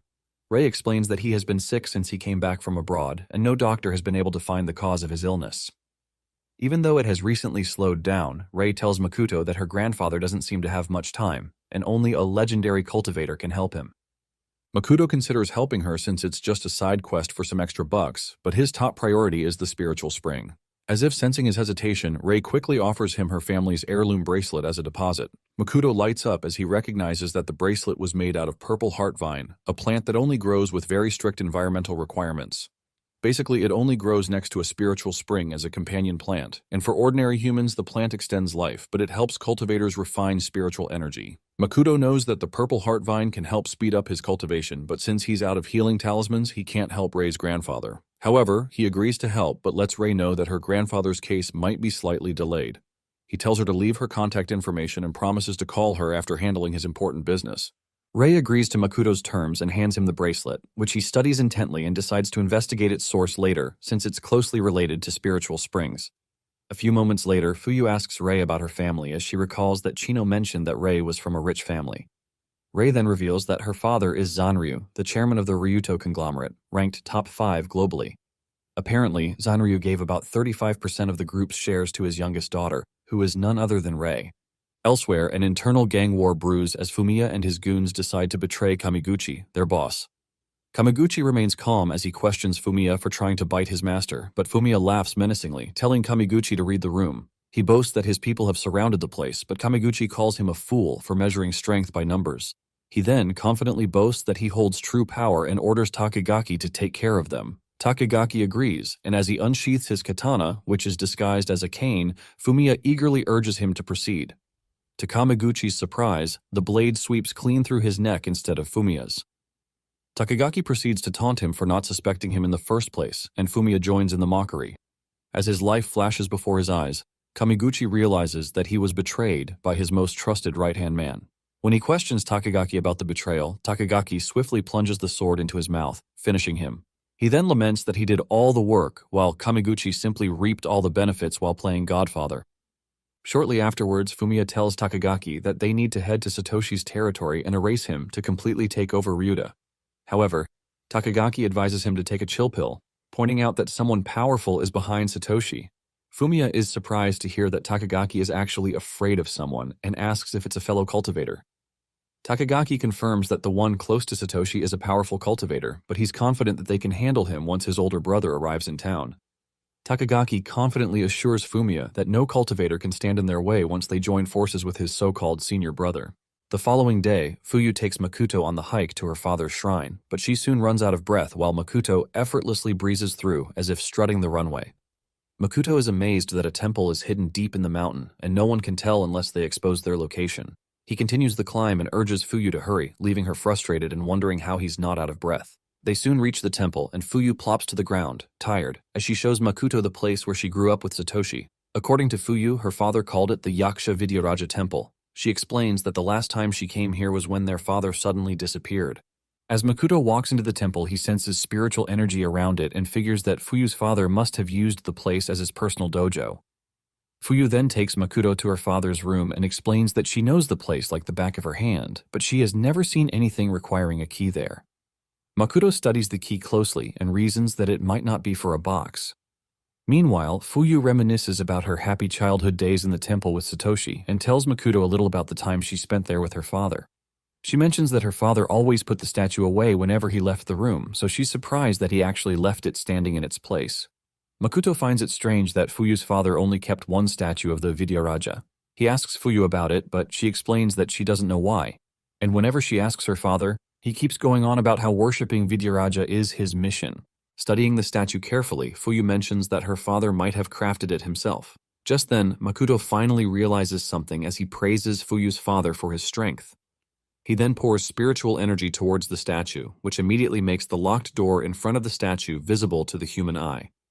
Fuyu is stunned to see this, and Makoto tells her that the door was crafted from spirit artifacts used to hide objects. He also praises Fuyu's father for being an excellent refiner, but Fuyu is lost just hearing all the words. So Makoto explains that cultivation is divided into different stages, and between each one is a massive gap. He adds that the first two levels of cultivation focus on strengthening spiritual energy, while the third and fourth levels allow the use of spells. But cultivators at the fifth and sixth levels can be called immortals. He then lets her know that things associated with cultivation, like refining pills, crafting arrays, and tools, are something that ordinary humans can never understand. Makoto tells Fuyu that her father is very skilled at forging spiritual artifacts. However, Fuyu is more concerned with how Makoto has so much knowledge about cultivation when he looks like a scrawny dude fresh out of high school. Makoto then puts the key into the lock, and as soon as he opens the artifact, the statue begins to melt. Inside the statue, they find a box containing a coordinate and a small old pendant. Makoto notes that the items are ordinary and don't contain any spiritual energy. Fuyu quickly checks the coordinates on her phone and notices that it only covers a large area without any specifics. She, however, tells Makoto that the area is not far from the temple. Makoto decides to stay in the temple while searching for the spiritual spring at the coordinates. Fuyu offers to stay a few days just to help him clean up, after which she urges him to join her for a soak in a nearby hot spring. Somewhere deep in the forest, a little boy is seen trying to escape from his abductors while clutching a very familiar pendant. He manages to hide away just as the mercenaries arrive, but one of them threatens him with his sister. However, after a while, they decide to keep searching since the little boy refuses to fall for their trick. The other mercenary urges his comrade to quickly find the boy before their captain notices that the boy is missing. Once they move on, the boy heaves a sigh of relief and starts sobbing because of his sister. He then prays to the Supreme Being to help him return to their village safely and find the village chief. At the same time, the pendant in his hand glows, revealing that it's similar to the one Makoto found inside the box at the temple. Meanwhile, Makoto has been searching for the spiritual spring using the coordinates from the box, but with no success. He begins to wonder if the coordinates are wrong, or maybe the spring has completely dried up. Makoto fears that it might be troublesome if it dries up because it's the only way to quickly level up his cultivation.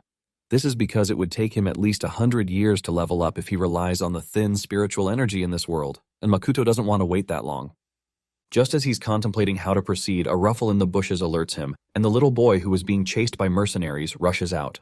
Just as Makoto is wondering what he's doing so deep in the forest, the boy warns him of an incoming danger. This makes Makoto very alert, and just then, several mercenaries arrive. Thinking Makoto is trying to help the boy escape, one of the mercenaries warns him not to meddle, but another casually tells him to murder Makoto. However, Makoto remains calm because Fuyu already told him that the area is constantly plagued by dangerous mercenaries. Just as one of the mercenaries smugly prepares to end Makoto, the boy tells him to run, but Makoto remains unconcerned. However, before the bullet can leave the gun, Makoto swiftly charges forward and grabs the gun. The mercenary is still puzzled and wonders whether Makoto is even human.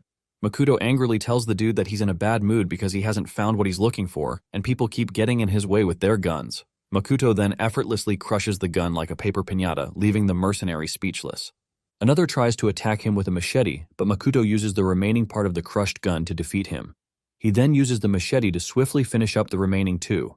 At the same time, the boy watches in amazement as Makoto takes down the mercenaries without breaking a sweat, convincing him that Makoto must be the one his sister was talking about. Despite taking down the minor disturbance, Makoto is still annoyed because he hasn't found what he's looking for, only for some pests to annoy him further. Just then, the little boy calls his attention, excitedly asking if he's the great heavenly supreme being. His sister told him that this supreme being is very powerful, and after witnessing Makoto's power, the boy is convinced that Makoto is the one. However, Makoto rejects the title and tries to ignore him, but he refuses to give up and explains that his sister is the saintess of Spirit Pond Village. He then bows down, begging Makoto to save his sister, who had been abducted. Makoto figures that the same mercenaries chasing the boy must have taken his sister. To convince Makoto that he's telling the truth, the boy shows him the pendant and explains that it's his sister's token as the saintess. Apparently, the heavenly supreme being is supposed to recognize the token, and Makoto immediately recognizes it. He pulls out his pendant to compare it and realizes his pendant is actually older.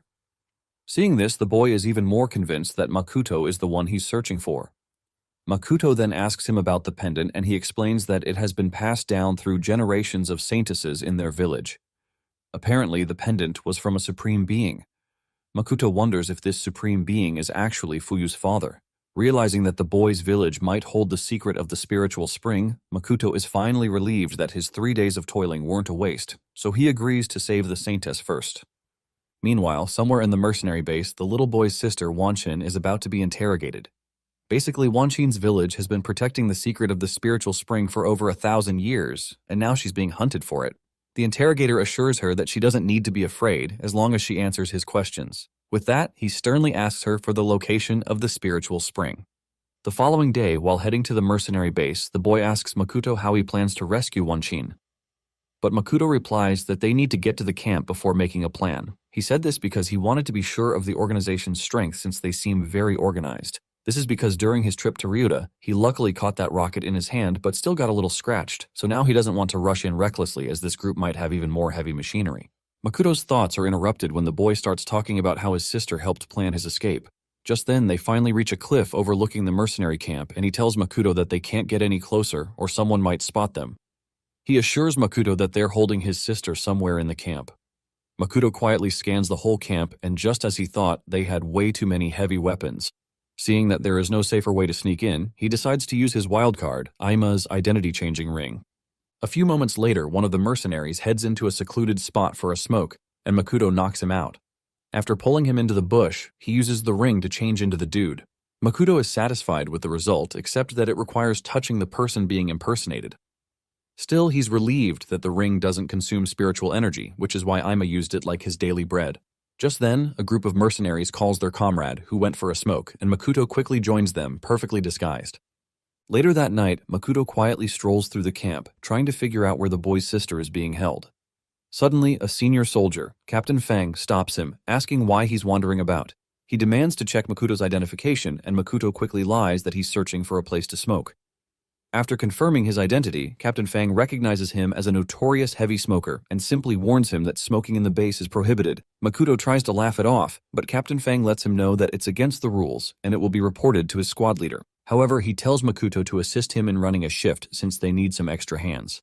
Makoto agrees, and as they head off, Captain Fang tells Makoto that their boss, Consul Liang, executed a couple of soldiers because a boy escaped from the base, so this is why they need more people to guard the prison. Makoto is relieved to hear this because the Saintess might be in this prison. Before heading inside, Captain Fang warns Makoto to be careful not to offend this Liang dude because he's no ordinary human. Inside the prison, Captain Fang continues to give Makoto unwanted advice on how to work hard for a promotion. Afterwards, he expresses how much he pities the poor prisoners, and Makoto tells him to let them go since they're so pitiful. However, Captain Fang explains that he has no authority to go against his superiors. He assures Makoto that the prisoners may be released later since they're just hostages to pressure the government. However, Makoto believes there might be more to the abduction than just pressuring the government. He decides to focus on the task of finding Wan Qin, and her little brother had already told him that his sister has very distinct, naturally pink hair. After briefly scanning the room, he finds her lying inside a cell and decides to come up with a plan for her rescue. But first, he must figure out how to deal with Captain Fang. Just as Captain Fang concentrates on helping a wounded hostage, Makoto prepares to take him out. Back at the temple, Fuyu worries that she hasn't heard from Makoto all day. However, she believes that with his strength, he shouldn't be in any danger. Just then, the temple door opens, and Fuyu excitedly figures it must be Makoto. But to her surprise, it's Rei supporting a badly wounded Satoshi who seems to have lost a limb. Satoshi tells Rei that something happened to Yosuke and the rest of the Bokuto gang. Meanwhile, at the last minute, Makoto changes his mind and decides not to hurt Captain Fang. When Makoto offers to help treat the injured prisoner, Captain Fang is impressed and promises to put in a good word for him regarding his punishment for smoking on base. Just then, Fatso, the commander of the base and brother to the notorious Consul Liang, interrupts their moment as he scolds Captain Fang for not guarding the prison properly. Fang quickly apologizes, but when Fatso notices that he has been treating the prisoners again, he yells at Captain Fang, making him tremble. Fatso then slaps him and tells him to get lost before scanning the room for another prey to toy with. As he scans the room, Fatso bitterly complains that the last girl he played with died too easily, so it made things boring. Captain Fang tries to stop him, reminding him that he can't take anyone away without Liang's permission. Before Captain Fang can finish talking, Fatso wipes the floor clean with him and warns him to back off or become his punching bag again. He then begins boasting that Liang is his brother, which gives him the right to do whatever he wants. He even mentions that no one can do anything to him if he murks every single one of the hostages. Despite the beating, Captain Fang refuses to back down, so Fatso orders his men to use him as their punching bag. As the men gang up against Captain Fang, Fatso's eyes suddenly fall on Wan Qin and he picks her as his next prey. Even though he has been badly battered, Captain Fang continues to protest. Just then, Fatso notices Makoto and tells him to leave and shut the door behind him. He warns him not to enter the room no matter what he hears, because he doesn't want anyone to ruin his predatory mood. Captain Fang calls Makoto, hoping to get him to refuse, but Makoto agrees to obey Fatso, leaving Captain Fang disappointed. This makes Fatso happy as he begins mocking Captain Fang for being such a party pooper. Unbeknownst to Fatso, Makoto has a much better plan as he shuts the door from inside. Fatso notices this and barks at him to leave, but Makoto ignores him and proceeds to secure the door bolt. After that, he effortlessly twists the huge bolt to make sure no one gets out. At this time, Fatso continues to bark like a lost mutt, but when Makoto doesn't answer, he starts threatening to blow Makoto's brain out. After securing the door, Makoto sternly tells Fatso that no one is leaving until he handles his business. Despite Makoto's very obvious killing intent, Fatso and his boys remain smug. Fatso even boasts that Makoto is no match for him, so Makoto urges them to try as he signals for them to have a taste of his power. Fatso is furious with the sheer disrespect and yells at his men to annihilate Makoto. One of the overconfident soldiers decides to be the first sacrifice and confidently tells Fatso to cover for him if he murks Makoto. Fatso smugly eggs him on, boasting that the so-called powerful Consul Liang is his brother, so taking out a few cannon fodder shouldn't be a problem. The dude then charges towards Makoto with a dagger, but Makoto easily dodges. Before the guy can figure out what's happening, Makoto slams his face into the ground as he reminds everyone in the room of his initial warning that no one will be spared.